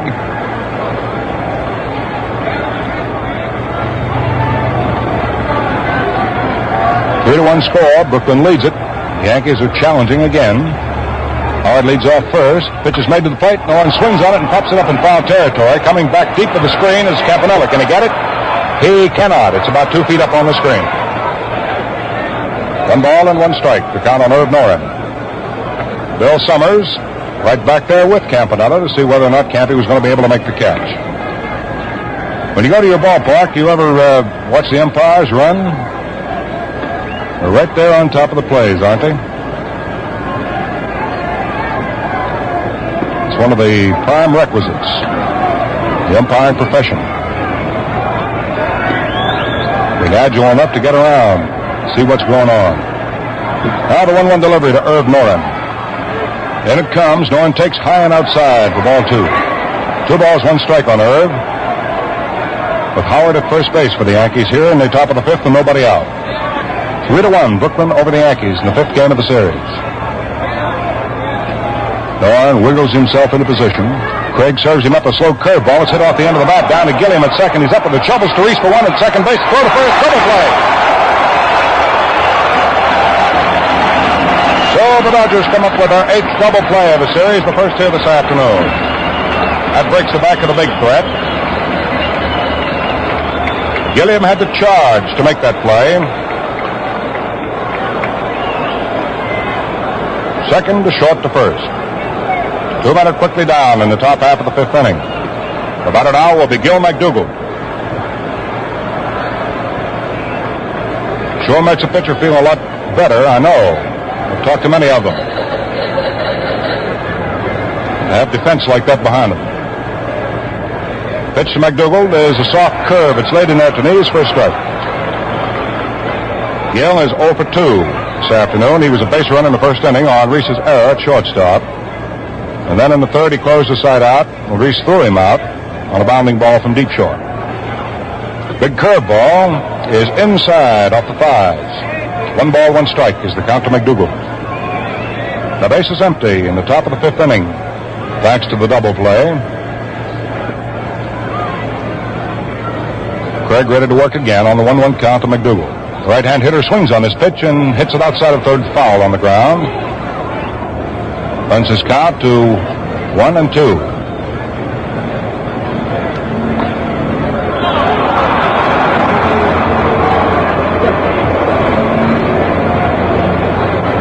Now with the ball, Roger Craig is all set and ready to go.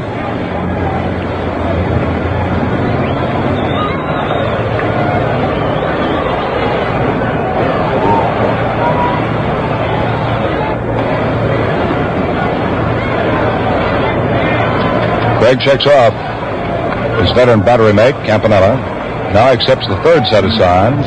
Delivers 1 and 2, and McDougald takes a high curve off the shoulder. Started to twist after it and then got away from it. 2 balls, 2 strikes. Outfield playing just about straight away for Gil. Playing plenty deep. He can bang that ball for you. 2-2 pitch by Craig. An overhand curveball swung on and pumped foul back to the screen. Means a new ball in play now. Campanella fires it out to the mound. Craig takes a look at it, then decides he doesn't want it. Says, could I have another one? Bill Summers gives it to him. Bill McDougald with the count of 2 balls, 2 strikes. 2 outs, bases empty, top of the 5th inning. Brooklyn leads it 3-1. rookie Roger Craig from Durham, North Carolina. Young call-out pitches. McDougald takes a curve high and on the inside for ball 3. Frankie Crosetti gets the attention of Gil McDougald. He steps back away from the plate to take a look at what Frankie wants. Then moves right back up there. Still have activity down in the Brooklyn bullpen. Carl Spooner, the left-hander. Don Besson, the right-hander, throwing. Now Craig's ready. The 3-2 pitch to Gil McDougald. Down it whistles. Inside for ball 4. And before Yogi Berra gets up there to the plate, let's pause here 10 seconds for station identification. This is Mutual, the radio network for all America. 2 down, 1 on in the top of the 5th inning. Roger Craig has walked his 4th man, and Gil McDougald is the Yankee base runner. Yogi Berra got the first hit off Roger Craig, smacked one against the scoreboard as the leadoff man in the 4th inning. A single. Swings on his pitch and hits it right down to Hodges. He digs it out of the dirt, steps on first. Bing, just that fast, that's all. Well, that ball was smashed right at Hodges' feet, and he went right down in the dirt and picked it right up. No runs, 1 hit. The walk left the man on. And there were no errors in the inning.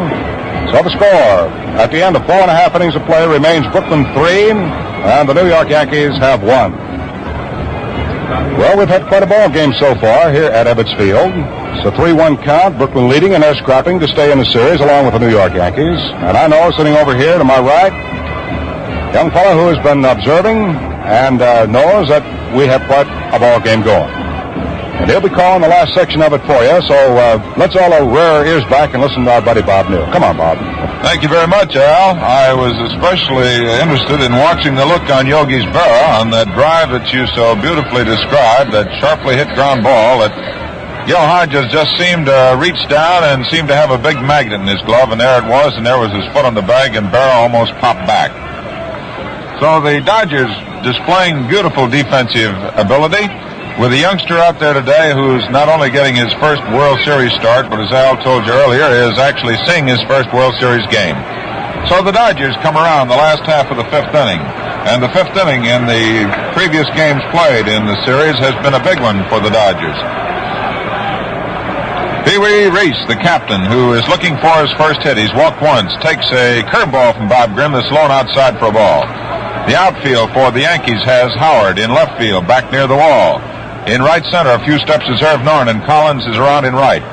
Gil McDougald is playing about 1 step off the edge of the grass at third base, and deep at short is Jerry Coleman. And Grimm's ready, and he delivers a fastball swung on. A drive into right center field. Moving over for it is Cerv Norn, shading his glove with his eyes with his glove, and he makes the catch. Norn, who is a left-hand thrower and has that glove in his right hand, in crossing over to right center, had that glove up, shading his eyes, got the glasses down, and made the catch. So Pee Wee Reese goes out to Irv Norn in right center field, and there's one away for the Dodgers in the last half of the 5th inning, and here's Duke Snider. Duke has a home run in 2 times at bat. He forced a run in the first. His home run in the third was a big drive. The Duker waits. The left-hand batter swings on a curve. He misses for a strike. Grimm has what they call in the trade a live arm. He can pump that fastball and it jumps. His curveball breaks sharply, and his slider pops in there. And he has a good let-up. The outfielder on the right, out of respect for the Snider, the Duker's big power, takes a fastball high and outside. It's 1 ball, 1 strike.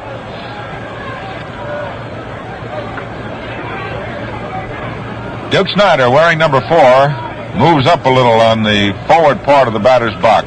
Has that left foot pulled back and away, and his right foot right at the corner of the foremost part of the plate. Billy Martin is back on the edge of the grass at second base. Eddie Robinson deep at first, and here's Grimm with a 1-1 delivery. Comes with a curve. It's swung on. It's missed. It's 1-2. Duke Snider steps back out, loosens up those muscles that he had all tensed up, ready to poke that one out. Billy Herman, coaching at third base, looks down to Duke Snider. There isn't much you can tell this fellow that he hasn't done already in this series. Snider waiting now as Bob Grimm's ready. The 1-2 pitch is a fastball. It's inside, and it's 2 balls, 2 strikes.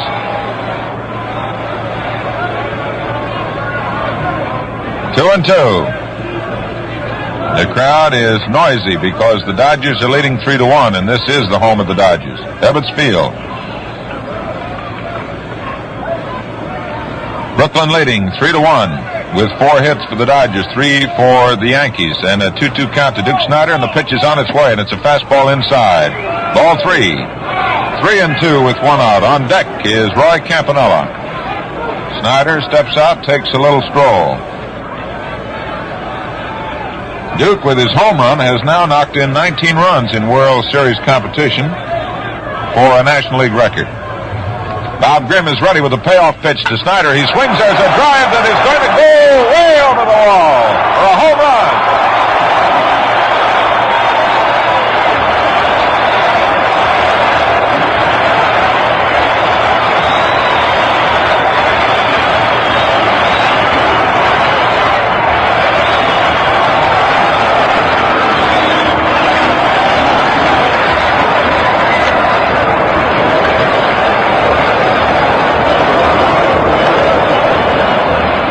The Brooklyn Dodgers have just gone ahead 4-1 on a tremendous blast over the right center field wall over on Bedford Avenue by Duke Snider. His second of the ball game, the 9th in the series for the Brooklyn Dodgers. And, man, Duke was really smiling when he walked into that dugout. You know, both leagues respect Duke as a ball player and as a man. He's really something. Here's a pitch to Roy Campanella. Curveball breaks low and outside. And another illustration of Snider's great competitive ability. He's shouting encouragement now out to Roy Campanella. Outfield straight away. Bob Grimm is ready. Delivers a fastball that drives Campy back, and it's a 2-ball count. Bob Grimm has been nicked by the Brooklyn Dodgers for 4 runs off 3 home runs. 1 by Sandy Amoros, a 2-run blast in the second inning, and 2 by Duke Snider, 1 in the third leading off, and 1 here in the 5th with 1 out. Grimm looks down to the good earth below him, and he looks now to Yogi Berra, and he's ready with a 2-ball pitch outside, ball 3. And I would presume that Bob Grimm is a little shaken by the bouncing of the air and the little particles of air after that drive went blistering out there into right center field. Here's a 3-ball pitch. It's outside for ball 4, and Roy Campanella is on.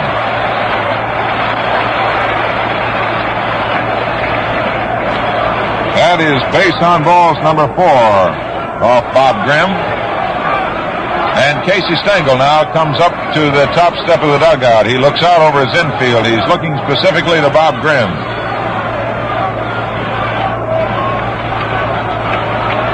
Grimm wearing number 55, looking out to the outfield.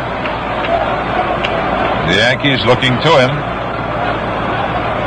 And Carl Prillo, who has lined out to Gil McDougall, who struck out in the 3rd inning, who started today hitting .353 in the series with 6 hits out of 17 times at bat. Yogi Berra looking down to first. And he looks across to the bench. Eddie Robinson playing to the inside. Apparently the question was whether Robinson should play holding the runner close at first or drop back. And Campy is not by any stretch of the imagination a sprinter. Campy jumps off to a 3-step lead. Here's the first pitch on its way to Ferrello. Takes a curve in the outside corner, breaking at the belt. And it's 1 strike.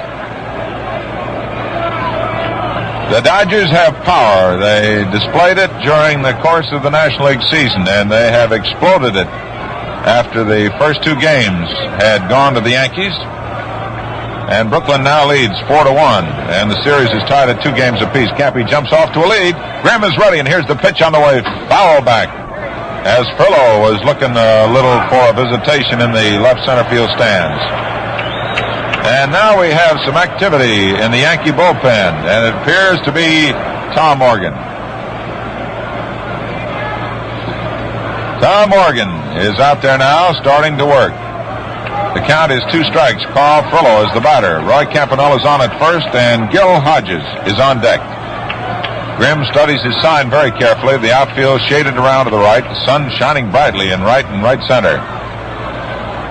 Grimm checks the runner at first base, Roy Campanella. Here's the pitch, a curveball, a ground ball to the right side. Billy Martin coming in. Tags, he misses Campy, and the throw to first, and Campy is out for running out of the line. So it is a double play. And it goes 4-3. And for the Yankees, that's their 5th double play of the series.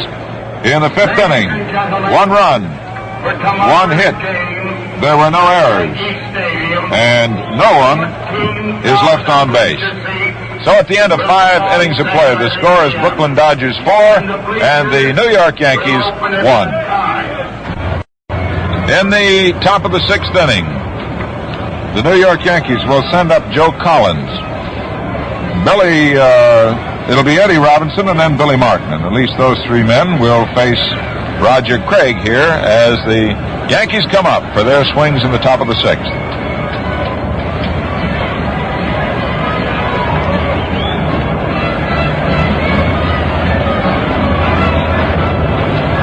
Joe Collins, who was such a big man for the Yankees in the first 2 games over in Yankee Stadium, who has 3 runs batted in, takes a fastball that's inside for ball 1.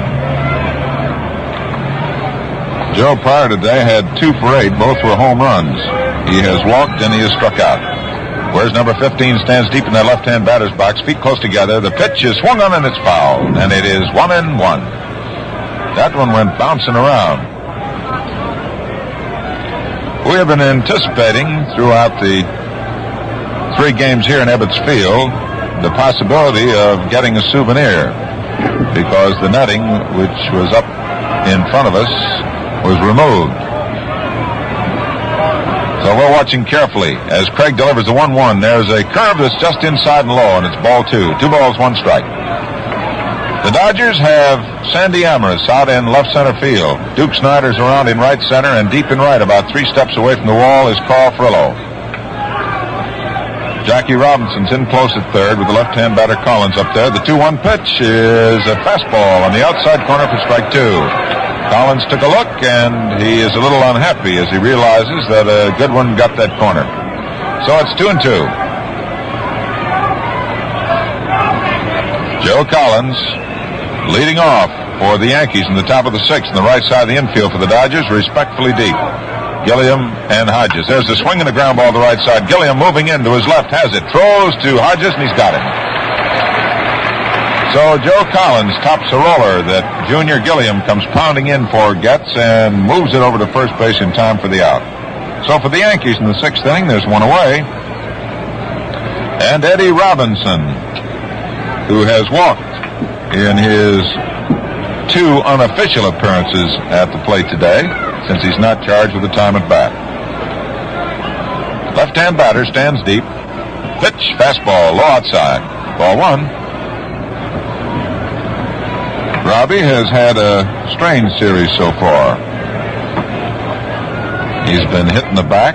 He was at bat when Billy Martin tried to steal home. He takes a strike. Fastball just under the hands on the inside corner. 1 ball, 1 strike. Yesterday came through with a single and has himself an RBI. The 1-1 delivery is a curveball that's just outside for ball 2. 2-1. The Brooklyn Dodgers are leading 4-1. This is the 5th game of the World Series, and the teams are deadlocked with 2 victories apiece. Ready now, the 2-1 pitch, a fastball inside for ball 3. And Roger Craig, who stands 6'4", weighs 178 pounds, who won 5 while losing 3 during the regular National League season. And as Al pointed out, had the second best earned run average with 2.77. Takes a little stroll for himself, comes back now and looks in to Roy Campanella. A 3-1 pitch, and the delivery is a fastball strike. So the count is full. 3 balls, 2 strikes. And so Eddie Robinson will be on guard, as will Roger Craig. Frankie Crosetti coaching at third.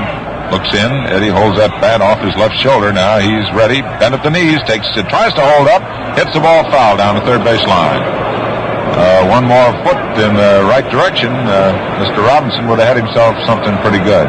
But it's foul. Eddie tried to check his swing, and the ball hit his bat and just bounced just outside of the foul line. So he comes back, knocks a little dirt out of his spikes, and he faces a 3-2 count with 1 out. Billy Martin is on deck for the Yankees. Billy came up with a single in the 4th inning, drove in the Yankee lone run. Craig looks in, reads his sign. The shadow's now reaching out to the mound, and the payoff pitch to Robinson swings and misses, strike 3.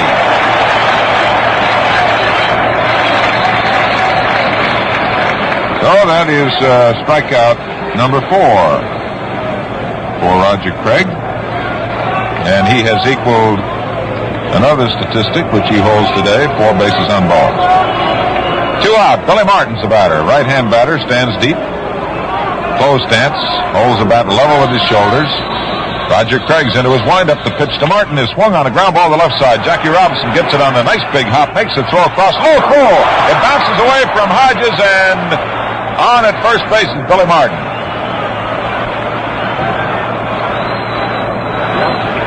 So we will check. There will be an error.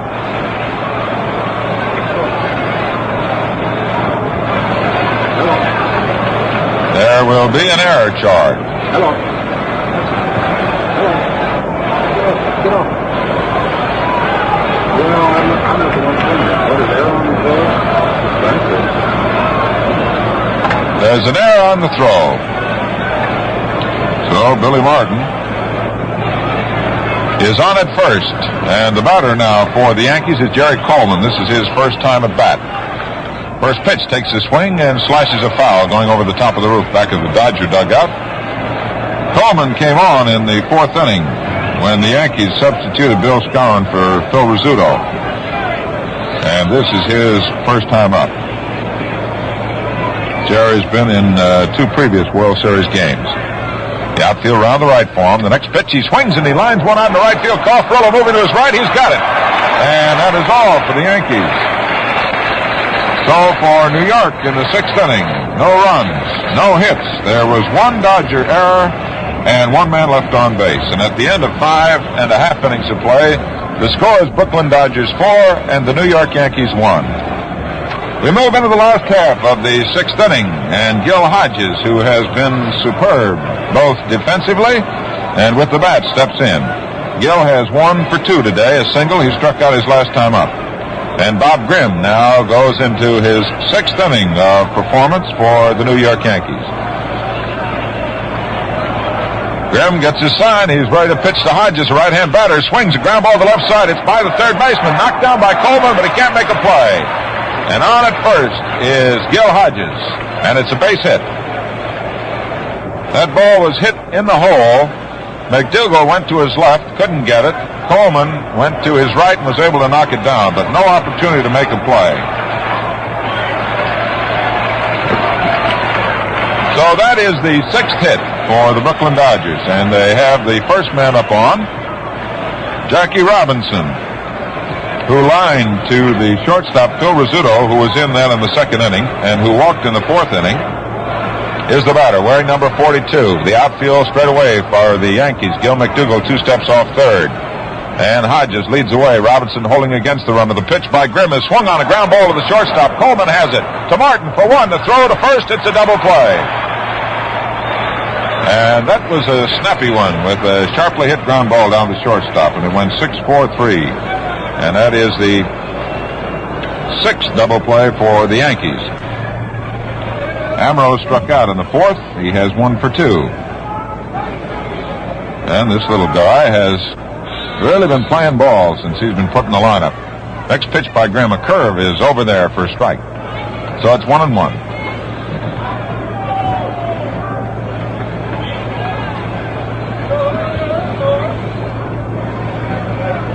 One ball, 1 strike, 2 out. Sandy Amoros holds that bat back and away, and he cocks it with his hands, and he's ready to swing, and he does, and he misses for 1-2. Herb Norrin playing around in right center. Joe Collins playing in right field, and the Yankees are hurt with Hank Bauer with a pulled leg muscle being sidelined, and Mickey Mantle sharing the same fate. Big hole open in left center. Deep in the right side is the infield, and the pitch is swung on and fouled back, and it remains 1-2. 1 ball, 2 strikes, 2 out. And the Dodgers are taking their swings here in the last half of the 6th inning.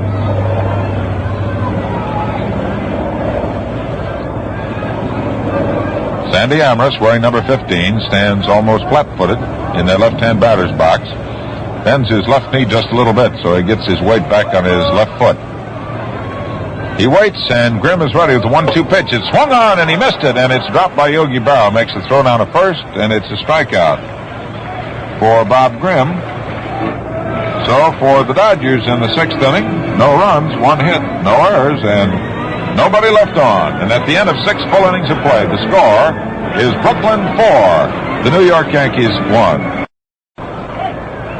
We move into the top of the 7th inning. And we may have a pinch hitter for Bob Grimm. Looks like big Bob Cerv is going to come out and swing for the pitcher, Bob Grimm. And that's who it is. Bob Cerv, who has played center field and left field, and in 2 games has been up 7 times, who is looking for his first hit in the series, who has struck out 4 times, is in there. Big right-hand batter, powerfully built. First pitch is low and outside, a fastball, ball 1. Cerv is the kind of fellow that looks like somebody swiped a couple of those supports that used to go up in those ancient Roman coliseums and stuck it under a very well-built young man, because he's got legs like a fullback. The count is 1 ball, 1 strike. Bob Turley is loosening up in the Yankee bullpen. There's a curve that gets the outside corner, and it's 1-2.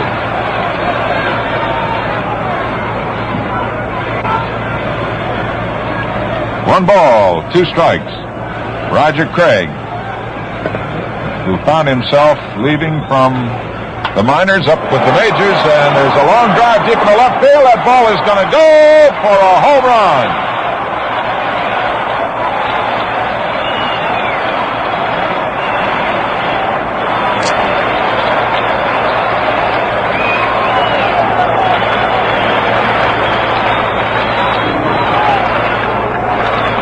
So Bob Cerv has finally dented the old hit department, and what a hit he got. A long drive that hit the railing upstairs and bounced in the lower seats for a home run, and the score is now 4-2.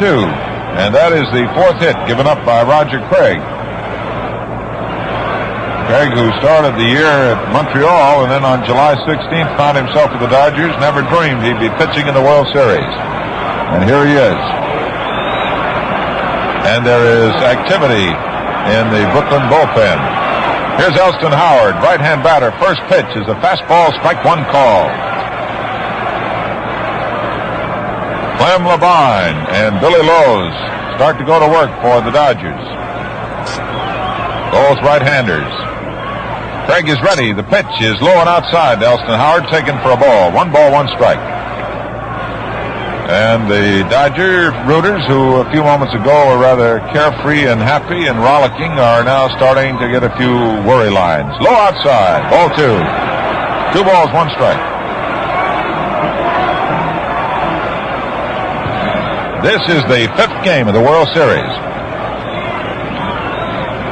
Brought to you with the very best wishes, the wonderful folks of the Gillette Safety Razor Company of Boston. The outfield straight away. Left side of the infield's deep, and Craig's ready. The 2-1 pitch to Howard outside for ball 3. 3 balls and 1 strike, and Roy Campanella goes out to have a chat, and Pee Wee Reese, as if fired from a jet, comes in to have a chat with his pitcher. Craig has been going right along as smooth as can be, and then all of a sudden he is having a little trouble with his control. He gives up a big home run blast to Bob Cerv.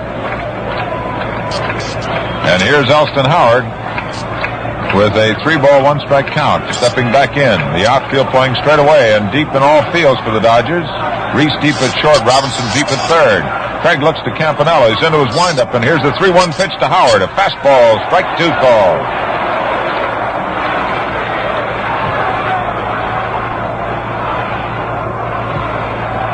So Elston Howard, who carries number 32 on his back, gives you the count, and the payoff is low for ball 4.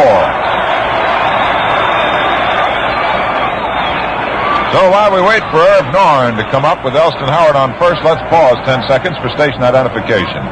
This is Mutual, the radio network for all America. Walter Alston, the manager of the Dodgers, is coming out. as Roger Craig, who has been going along so smoothly, finds himself in trouble. After giving up a home run to Bob Cerv, he has walked Elston Howard. And the Yankees are only 2 runs away, and this is the top of the 7th inning. Alston looking out to the bullpen. Labine is out there, and Billy Lowe's is out there.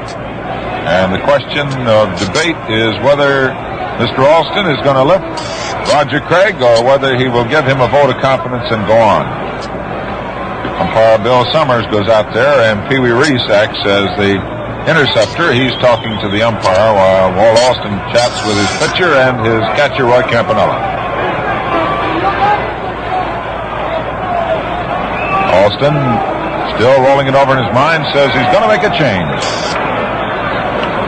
So we're going to have a new pitcher for the Brooklyn Dodgers. In the 6 innings that Roger Craig has worked, he has given up 2 runs. He has given the Yankees 4 hits. He has struck out 4. And he has walked 5. And the runner at first base, Elston Howard, is his responsibility. It is going to be Clem Labine coming on from the bullpen of the Dodgers.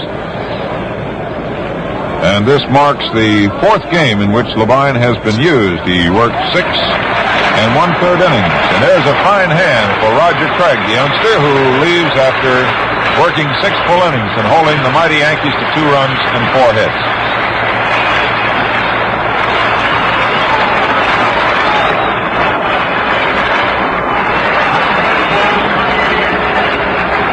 Clem Labine will now go to the mound for the Brooklyn Dodgers. And as I started to say, he has worked in 3 games. This is his 4th game. He's worked 6 1/3 innings. He's given up only 6 hits, 2 runs. 2 of those have been earned. He has struck out 1. He has walked 2. And he was given credit for a victory. And he's been charged with no defeats. So Labine comes on here in the 7th inning. And the Dodgers, holding a 4-2 lead, are watching with apprehension the Yankee dugout, because from it will come the members of the Yankee team. Bob Cerv, who hit his home run, goes into the record books. He's the 9th guy to hit a pinch home run. Irv Norn will step in. Norn has had no hits in 3 times at bat against Roger Craig. He's a left-hand batter. Elston Howard is on at first. The Dodgers have their outfield straight away. Jackie Robinson's in close at third. Howard leads away. The pitch is fastball, low inside, ball 1. And Billy Lowe's continues to work in the Dodger bullpen, and someone is being called to take the spot vacated by Labine, who has gone to the mound. Labine is ready, looks to Howard. Here's the pitch. There's a fastball strike, and the count is even 1-1.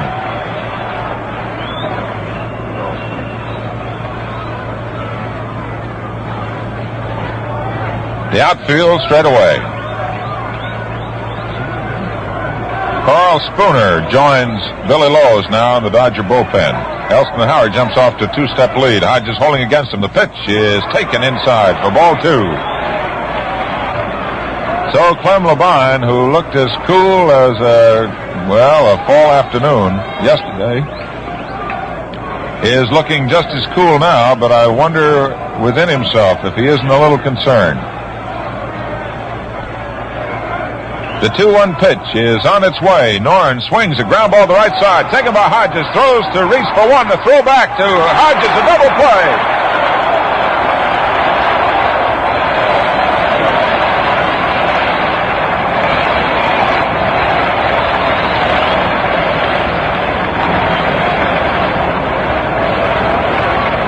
That is the 9th double play in the World Series for the Brooklyn Dodgers.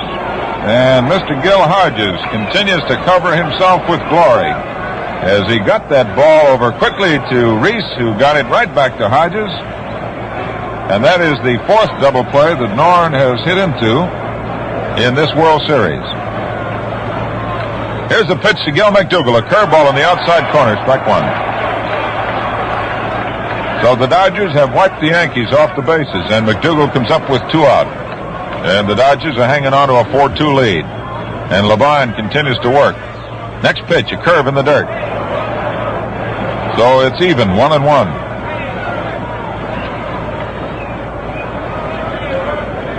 There is a right-hander working in the bullpen for the Yankees, and it looks like Johnny Cooks.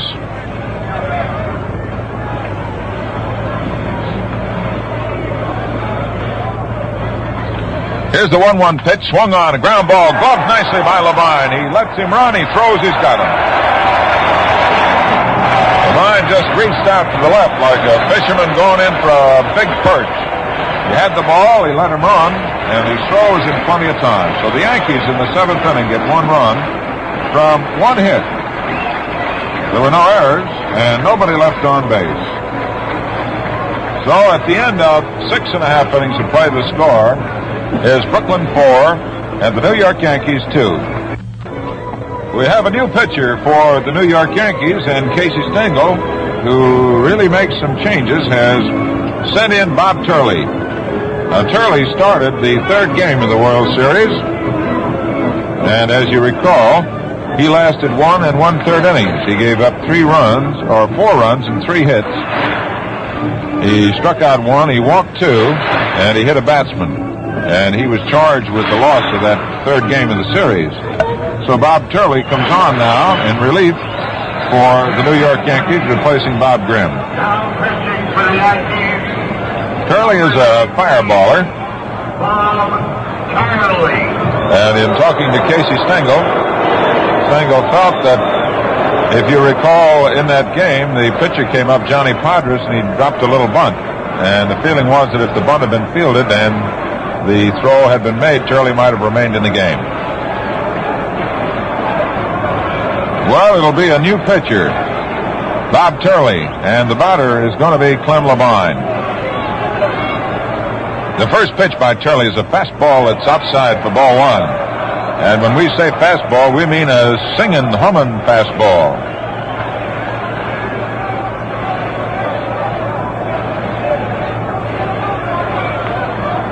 Bob Turley's ready, and that right arm comes around. Another fastball that's outside for ball 2. The outfield is shallow. Billy Martin trots in to say something to Turley. Jim Turner, the pitching coach of the Yankees, down in the dugout, is motioning out to Turley that he thinks he's aiming the ball. Shouting out to him, cut it loose. Well, Billy Martin goes back to his position. Clem Levine is waiting now. Here's a fastball. It's over for a strike, and it's 2 balls, 1 strike. The Dodgers are leading the Yankees 4-2. 4 runs, 6 hits, and 2 errors for Brooklyn. 2 runs, 4 hits, no errors for New York.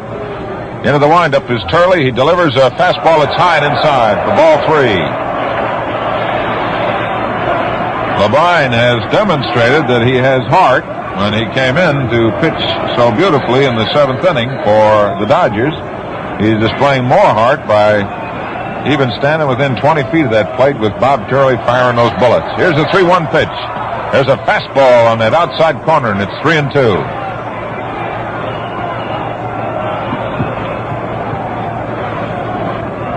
Three balls, 2 strikes. Levine leading off. 3-2 pitch is a swing and a miss for strike 3. And Bob Turley gets his first strikeout.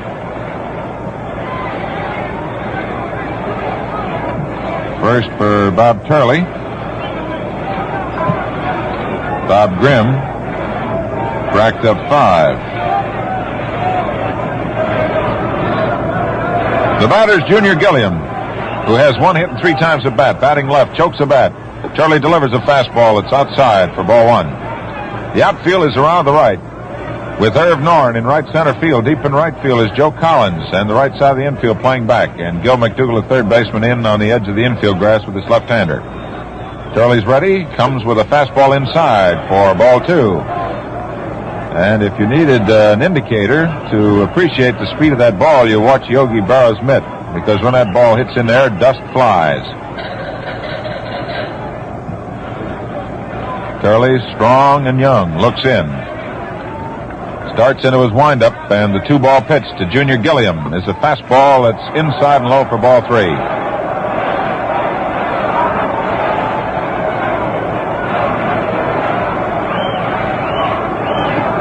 So the count to Gilliam, 3-0. He steps up, takes a look down to Billy Herman, coaching at third. Jake Pittler pacing up and down in the first base coacher's box. Pee Wee Reese is on deck, and Turley's ready. The 3-0 pitch is a strike right down the middle. So the 3-1 situation, and Gilliam takes another look down to Herman. He's back in. He's choking that bat about 3 inches from the end of the handle, and Turley's into his windup. The 3-1 pitch is a strike call. So it's a full count. And Bob Turley is displaying a little heart out there.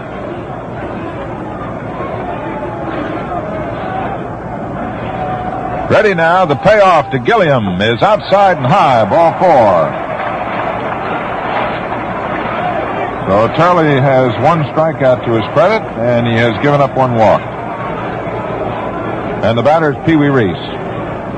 And the Dodger captain is looking for his first hit today. Reese has hit safely in all 4 games of the series, along with Snider. Snider has already assured himself that he has hit safely in all 5 games, but Reese has walked and bounced out third to first and flied to center.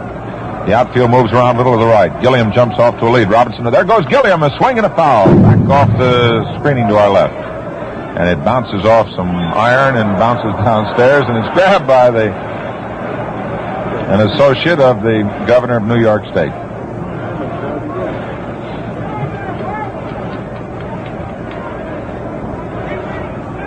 So the count is 1 strike. Junior Gilliam was off of the pitch, and Reese trying to hit to right, fouls it off. The outfield moved around to right a little now. Martin looking to Jerry Coleman. Gilliam leads away. The pitch to Reese, a fastball, strike 2 call.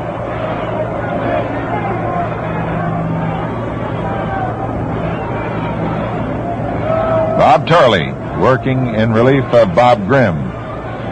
With the Yankees trying to hold down the 2-run advantage the Dodgers have with Junior Gilliam on at first. 1 out. Gilliam with a 3-step lead away from first base. Robinson holding against the run. The pitch, a fastball, strike 3 call. And Reese knows it and grabs his bat and strolls towards the dugout. So Bob Turley gets his second strikeout. And here's Duke Snider. And here's a guy who's already turned in a hard day's work with 2 home runs. He'll sure be ready for a shower. Duke Snider, 2 home runs in 3 times at bat. And the outfield is around and deep to the right. There's a swing and a foul, and it comes flying back to that screen. Mr. Turley is practically knocking the bat out of the batter's hands. He is overpowering them.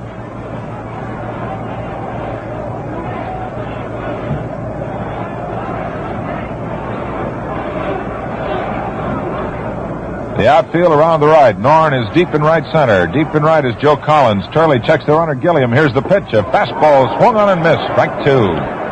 And Snider was trying to rack up number 3.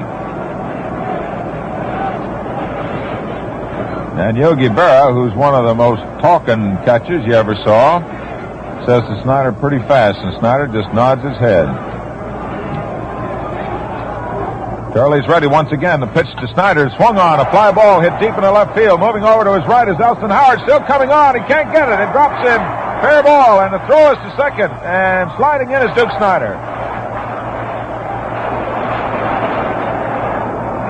So Duke Snider, not quite getting around in that fastball, hits a fly ball that drops in the corner in left field as Elston Howard was pulled way around in left center field. And the Dodgers have runners on at second and third, and that is the first hit off Bob Turley. And Duke Snider has 2 home runs and a double for 4 times at bat. Here's Roy Campanella. Campy walked in the 5th inning. He flied to center in the 3rd, and he was called on strikes in the 1st inning. He was hitless in 2 official times at bat against Bob Grimm. And he is now facing Bob Turley. Turley's ready to work. The Dodgers have 2 men on. The pitch is low and outside. Fastball, ball 1.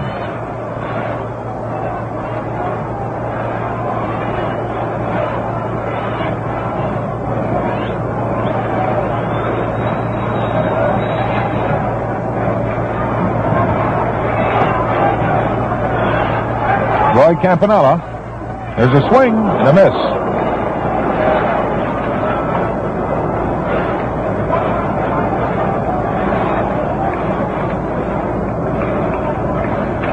One ball, one strike. Roy Campanella's the batter. Junior Gilliam on at third. Duke Snider's on at second. They lead away. 2 out. The pitch, a swing and a foul, and it's going to go out of play back in the upper deck.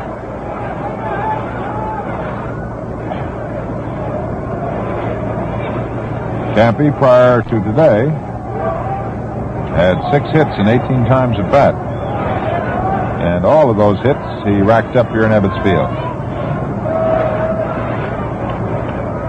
The outfield straight away for Campanella. The left side of the infield's back with 2 out.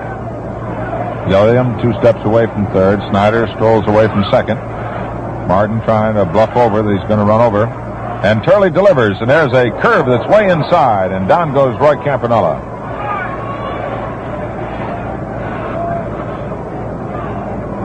Turley shouting, "Look out," and Campy looking out. So it's a 2-2 count with 2 out, 2 on. And we are in the last of the 7th inning. The Dodgers lead 4-2. The pitch. Strike 3 call. Roy Campanella called out on strikes. And Bob Turley gets his 3rd strikeout. And in the 7th inning, the Dodgers have no runs. They had 1 hit. There were no Yankee errors, and the Dodgers left 2 men on. So at the end of 7 full innings of play, the score is Brooklyn 4, the New York Yankees 2. Well, Yogi Berra, who is one of the middle 3 in the Yankee lineup, and the 3 big swingers, Berra, Collins, and Robinson, all capable of reaching that wall. The line down the right side is 297 feet, and that fence goes up about 40 feet. And Carl Frillo and Duke Snider are out there to protect it. Here's Clem Labine, ready to pitch to Berra. Swings, and there's a drive going deep in the right field. Going back is Carl Frillo. That ball is over the wall for a home run.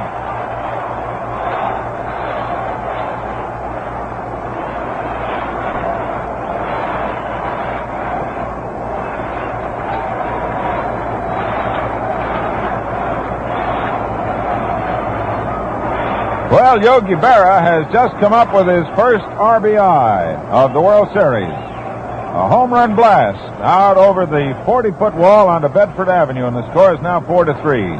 And the Dodgers' lead has been cut to 1 run. That is the first hit off Clem Labine.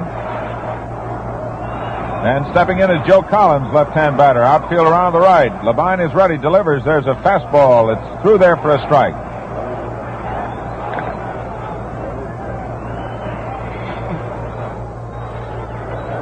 The Yankees connected pretty well yesterday off Labine's offerings, but the Dodgers came up with some fantastic catches. Curveball is outside, 1-1. Some great catches on the part of Duke Snider, Sandy Amoros, and Carl Frillo.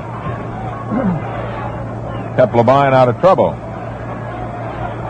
Don Besant and Billy Lowe's working in the Dodger bullpen, and the score is 4-3, and this game is not yet over.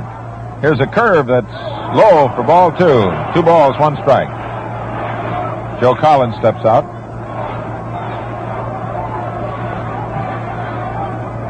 Jackie Robinson, the third baseman, is about 1 step off the edge of the infield grass, and he's shaded over towards the shortstop position. Pee Wee Reese is deep at second, at short, and deep at second is Gilliam. The pitch on its way, swung on, fouled, and the count is even now to Joe Collins, 2-2.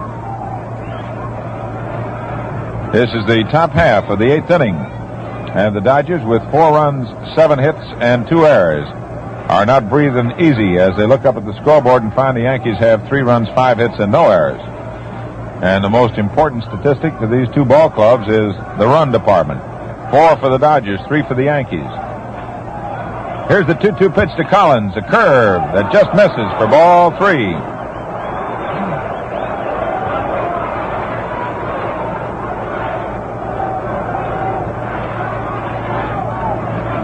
3 balls, 2 strikes.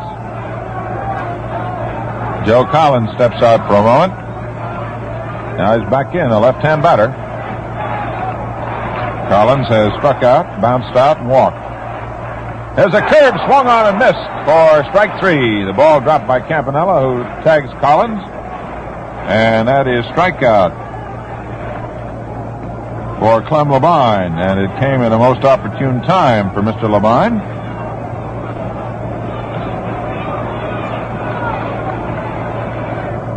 So with 1 out, the batter now is Eddie Robinson, the big left-hand batter, who has walked twice, who struck out in the 6th inning. Eddie Robinson really wraps himself all around that plate. Labine is ready, gets a curveball that's over for a strike. And man, that curve is really curving. That is no optical illusion. The outfield round the right. The infield is deep in the right side. A ground ball, the right side foul. Bill Dickey reaches over. A couple of fans along the box seats look at it with big eyes, but it just keeps rolling like Old Man River right along.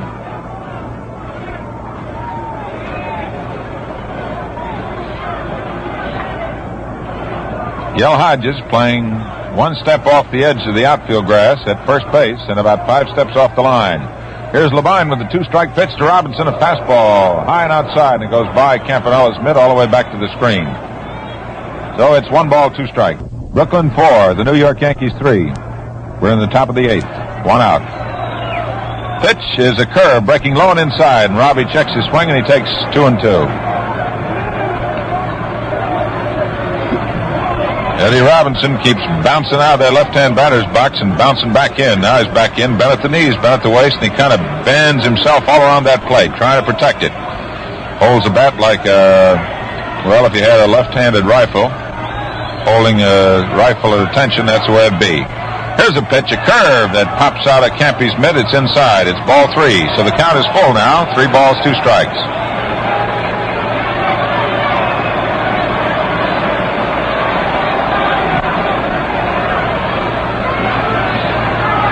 Bill Summers, the umpire, back at the plate. Frank Descoli is at third, Jim Honachik's at second, and Lee Balafant is at first base. Labine is ready, and here's the payoff pitch to Robinson. A curve, he drives it out in the right field. It's in there for a base hit. Carl Fuller going over near the wall. It bounces off the wall, and Robinson is held at first base. As Carl Fuller, reading every inch of that wood out there, gets that ball before it flickers away too many inches. So Robinson lashes one into right field, and the Yankees have a runner on at first, and he represents the tying run. And we're going to have a runner for Robinson.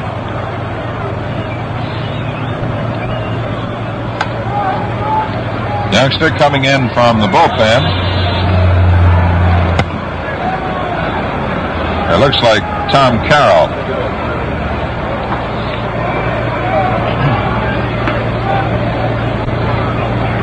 So Eddie Robinson, having performed, is replaced by, is that Tom Carroll? It looks like him.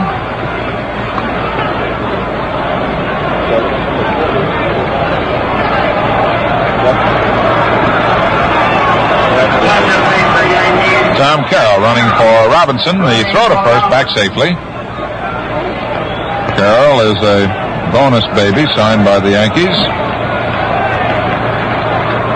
Hank Bauer is running out into the left field corner of the bullpen. So we may have Hank Bauer in this ball game yet.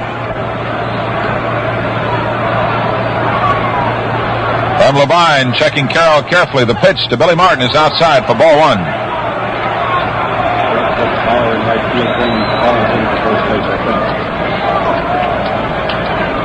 Casey Stengel pulling all the strings.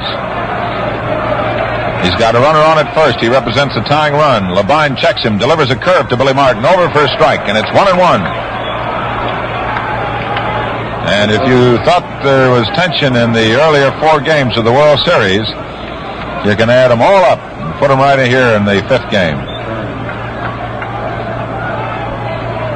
Tommy Byrne, the left-hander, starts to loosen up out there in the bullpen. Here's a pitch, a curve that misses outside for ball 2. 2 balls, 1 strike. Tommy Byrne, the left-hander, is loosening up in the Yankee bullpen. And Hank Bauer is loosening up. And it may be that Casey Stengel will move Joe Collins in to play first and put Bauer, ailing leg and all, out into right field. Bauer ran out there pretty well. Carroll leads away, 3 steps. The 2-1 pitch to Martin. A ground ball to the left side. Jackie Robinson in with it. Throws for 1. The throw to first. A double play. Hodges hanging on to that ball. Had to wait for a moment to make sure he didn't drop it. And umpire Lee Balafant, watching very carefully, watches as they complete the double play. And it goes 5-4-3. Robinson to Gilliam to Hodges. And the Dodgers have come up with their 10th double play of the series, their 3rd of this game. And for the Yankees in the 8th inning, they come up with 1 run from 2 hits. There were no errors and nobody left on base. And at the end of 7.5 innings of play, the score, Brooklyn 4, New York Yankees 3. The Yankees have put Hank Bauer out into right field. And Joe Collins has moved in to play first base. So that's the change. Bob Turley is now pitching to Carl Froh. A fastball. He takes a swing and he misses. And Mr. Turley pitching with the shadows now reaching out beyond the mound and up towards second base is blazing that ball through there. Next pitch to Froh is low. A fastball for 1-1. Well, the Dodgers have had superb defensive play, and we're not taking anything away from the Yankees. They have played excellent ball defensively also. But the double play strength of the Dodgers has been great. Outside for ball 2. 2 balls, 1 strike. The Yankees had something going in the 5th inning, and the double play took care of that. They had something going in the 7th inning, and the double play took care of it, and again in the 8th. 3 double plays today for the Dodgers. Turley's ready. The pitch is swung on. A ground ball to the right side. Billy Martin going to his left. Bounces off his glove. Goes out into right field. Hank Bauer moves in to protect as Frillo makes the turn at first. He starts going to second and stops as Bauer recovers the ball. So it's a base hit. Hard smash by Carl Frillo. Billy Martin going quickly to his left was not quite able to get that ball. So Frillo comes up with a base hit, and that's the 8th for the Dodgers today.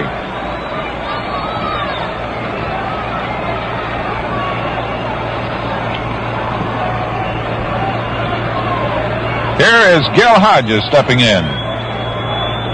And I presume that every manager of every ball club in the country has drooled today in listening to and watching and hearing of the great exploits of Gil Hodges, because he has been outstanding at first base.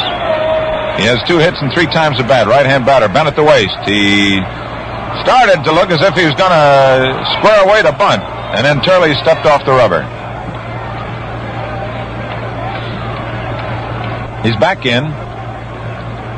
Leading away from first is Carl Frillo. There's the pitch. He takes it, and it's low. He'd shortened up on that bat as if he was going to drop a bunt along, and Gil McDougall came charging in, as did Joe Collins, but Hodges takes the pitch. It's low outside, ball 1.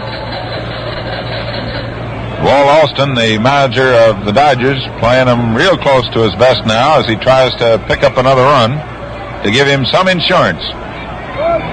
Outfield straight away. McDougall at the edge of the infield grass, the pitch, and he drops the bunt along the first baseline. It's rolling foul. So it's a 1-1 count. While we wait for a new ball to come in, let's pause 10 seconds for station identification. Gil Hodges steps back in the right-hand batter's box as all of the thousands of eyes here in Ebbets Field are focused on Bob Turley, and then they will move quickly like a ping-pong match to the bat of Gil Hodges. 1-1. Frillo leads away. The pitch is bunted along the first baseline. Here's Collins coming in. Turley takes it. Can't throw to second. Throws to first to Martin for the sacrifice. And the play goes 1-4. And the sacrifice is good. And the Dodgers have a runner on at second. And the applause is for Jackie Robinson, who has lined out to the shortstop, who has walked, and who has bounced into a double play. Jackie, prior to today's game, had 3 hits and 15 times at bat, but the statistics do not measure the strength that he has provided Brooklyn on the left side of the infield and the inspiration he has given them whenever he has been out there on those base paths. Frillo is on at second. Yogi Berra goes out to have a chat with his pitcher, Bob Turley. The outfield for the Yankees has Elston Howard in left field. Cerv Norn is in center field, and in right field is Hank Bauer. Jackie Robinson, who may be approaching the twilight of his career, stands in there. Turley's ready. The first pitch to Robbie is low outside for ball 1.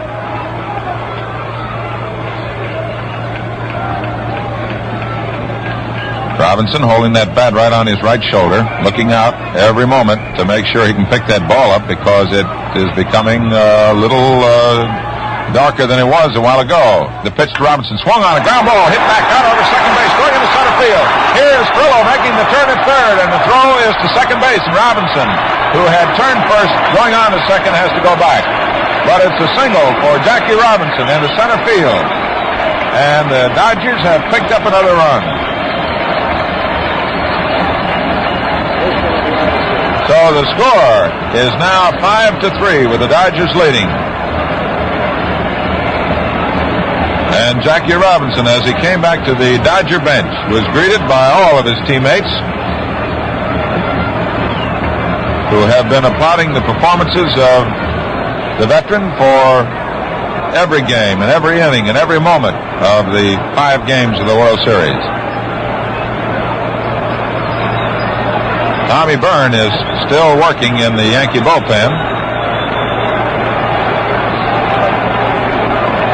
Here's Sandy Amoros with a home run, and he has struck out twice, so he's 1 for 3. A runner on at first is Jackie Robinson. Robbie leading away from first, and the pitch to Sandy is a fastball low inside for ball 1. The Dodgers have 5 runs. They have 9 hits, and they have committed 2 errors. And the Yankees have 3 runs, 6 hits, and they've played errorless ball. Bob Turley checks the runner at first base, Jackie Robinson. Here's the 1-ball deal, and it's inside. Too close for ball 2, and Sandy Amoros sort of jumped back in amazement as that ball went sailing right by. 2-0.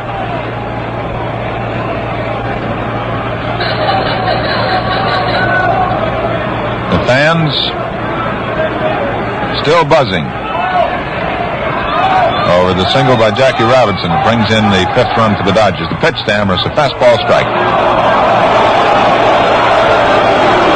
So it's 2 balls and 1 strike.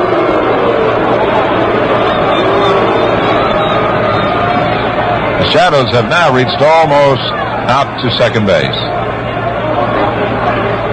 The right side of the outfield is still in the sun. The pitch is a swing and a miss, and it's 2-2. Amoros went fishing for a fastball. It was high and outside.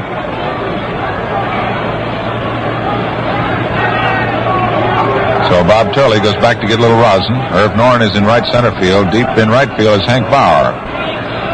And Joe Collins has taken over at first base. Robinson leads away. The 2-2 pitch, a swing and a miss, strike 3. So Turley, going back to that fastball, pumps it by, and that's the 4th strikeout that he's racked up.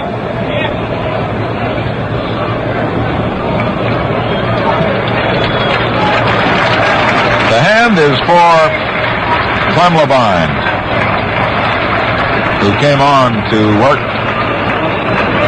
for the Brooklyn Dodgers in the 7th inning after Roger Craig, the starter, given up a home run to Bob Cerv and had walked Elston Howard.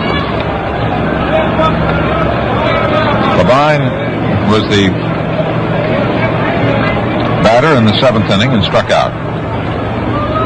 He takes a fastball. It's over for strike 1. 2 out. Jackie Robinson on at third base, or at first base. And the score is Brooklyn 5 and the New York Yankees 3. Robinson again jumps off to a lead. Holding against him is Joe Collins. A pitch is swung on and missed for strike 2.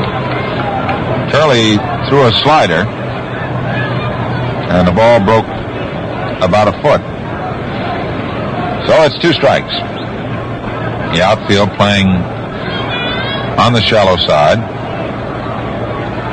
There's a swing and a miss for strike 3, and Bob Turley disposes of Clem Labine. But the Dodgers in the 8th inning come up with 1 run from 2 hits. The Yankees committed no errors, and the Dodgers left a man on base. And at the end of 8 full innings of play, the score is Brooklyn 5, the New York Yankees 3. The top of the 9th inning for the New York Yankees. And Casey Stengel, pacing up and down in the Yankee dugout, will undoubtedly make some grabs of the rest of the talent on the bench. And he has already done so as the first choice of Casey to come up here in the top of the 9th inning for Jerry Coleman. The shortstop is Andy Carey. Carey is capable of walloping the long ball, and he bats from the right side. He has made an appearance in the World Series. He was up and got himself a triple, and he drove in 1 run.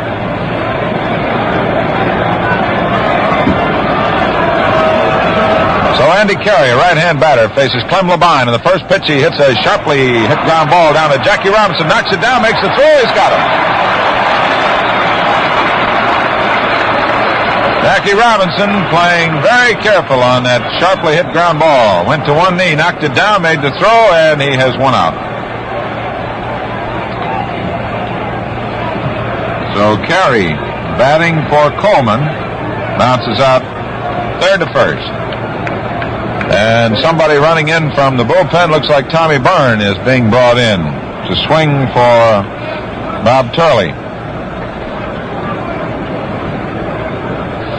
Byrne not only can pitch well from the left side, but he swings well from the left side. In the game that Byrne pitched and won, he was at bat 3 times, came up with 1 hit, and he drove in 2 runs. And if you remember, it was a solid smash that almost decapitated Billy Lowe's and went out into center field. Tommy Byrne, wearing number 23, who has been working out in the bullpen, swings 2 bats with that left arm and gives him enough, I would say revolutions to suddenly find himself being airborne. Billy Lowe's is in the bullpen for the Dodgers with 1 out in the top of the 9th inning, and the Yankees trailing, the Dodgers leading 5-3. This is the 5th game of the World Series, and the Yankees won the first 2, 6-5, 4-2. The Dodgers won the last 2, 8-3 and 8-5. And the Dodgers are leading 5-3. And the action tomorrow will move back to Yankee Stadium. The outfield around the right, Jackie Robinson in close at 3rd and halfway between 2nd and 3rd. Deep but short is Reese Gilliam back at 2nd. There's a swing and a foul. And Tommy Byrne was not trying to show any finesse. He was just trying for power as he set his sights out there on Bedford Avenue. Byrne, tall and slender, and with the looseness of a great hitter, steps back in. Tommy has his feet fairly close together, slightly open stance. Here's the next pitch by Labine, a curve that catches the inside corner.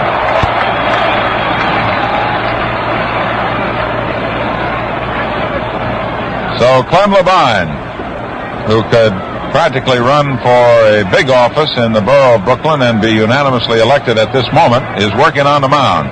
And the 2-strike pitch to Tommy Byrne is a curveball, a ground ball to the right side. Gilliam has it, makes his throw to Hodges, and there's 2 out.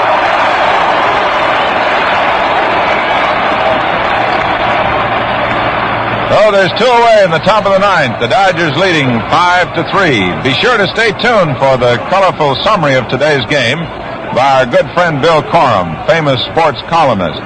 Bill will give you, just as soon as the last man is out, the real insight. Elston Howard is up now in the 9th inning, with the Dodgers needing 1 out to win the 5th game of the series. There's a swing, a ground ball, a broken bat, and a grab by Gilliam. The throw to Hodges. The game is over. No runs, no hits, no errors, nobody left on. And the Brooklyn Dodgers win the 5th game of the World Series and lead 3-2. The final score, Brooklyn 5 runs, 9 hits, 2 errors. The Yankees 3 runs, 6 hits, no errors.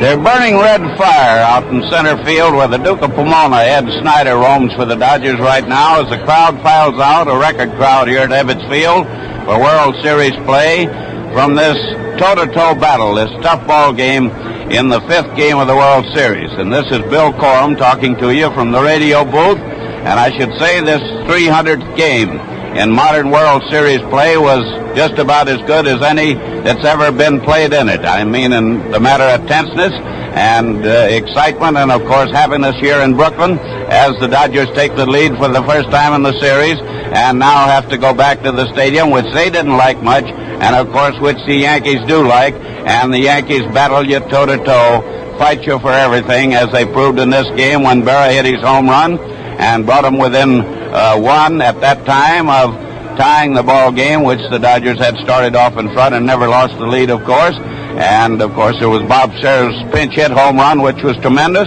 But actually, again, it was, as I say, the Duke of Pomona, Ed Snider, who was the great hero, matching the 2 Yankee home runs with 2 of his own, his 9th in series play to put him ahead of Joe D., that's Joe DiMaggio, and back only of Ruth and Gehrig for home runs in World Series play. That's overall total, of course, 9. And, of course, it was the Duke's 4th in this particular series. The 2 of them, the last one was his 4th. And the last one, by the way, was by far the hardest hit ball of the 4 home runs hit today. Clem Labine, a fine relief pitcher from up around Woonsocket, Rhode Island. Incidentally, I must go back a minute and mention Sandy Amoros' home run, which put the Dodgers in front, of course. And he's from Matanzas, Cuba, doesn't speak any English. I don't want to have to interview him after the game, but he's probably happy in spite of the fact that he struck out the last 3 times he went to bat. Either a feast or a famine with him, but they're probably celebrating down in Cuba tonight. And Buck Cannell, who often works with us on these Gillette Cavalcade of sports shows, doing the Spanish broadcast, is a pretty happy fellow up in the press box, too, I can tell you. So I didn't want to skip over Sandy, but I was going to say that Labine comes from up around Woonsocket, Rhode Island, and a mighty good ball player came from there. Pronounce it LaJoie or LaJoy, whichever you like, still alive. Wonderful old man living down around Holly Hill in Daytona Beach, and a great ball player he was. And, of course, now to get back to more serious things, and the most serious thing will be that 6th game over in the big Yankee ballpark tomorrow, in which undoubtedly Stengel will start his ace left-hander Ford and his best pitcher. And, of course, Ford beat the Yankees, as did Tommy Byrne, who pinch hit here tonight. And, of course, Byrne's game was the better of the 2. And Stengel may use them both, or he may use his whole bullpen. And so, of course, will Walt Austin, who was ready to do that time after time today, as the youngster from down in Durham, North Carolina, pitched fine ball. Roger Craig, only 24 years old, using his Duke's mixture, I might say. And if that's an ad, it's all right with me, because for a while the Yankees couldn't smoke him out. But in the end they did, and Labine had to come in and finish up for him, although he might have won his ball game if he'd been left in there. He showed good courage, and Besant and Craig, who came to the Dodgers on the same day this summer, sometime in July, were Austin's strongest pitchers, I thought, at the end of the season, and many others thought so too. And they've done that well in this series too. And Craig's performance was an excellent one. And of course, Austin has Spooner. He has Newcomb if he wants to use them, although his arm's supposed to be ailing a little. And of course, he has Padres and Billy Loos, and is in good position. So we'll see what's going to happen tomorrow. This was a beauty, a beautiful day, perfect baseball, a great American show. Wish you all could have been here. Now our thanks to our engineers, Gifford Campbell and Ed Ajax, our statistician, Frank Zazzulo, and to our producer, Paul Jonas.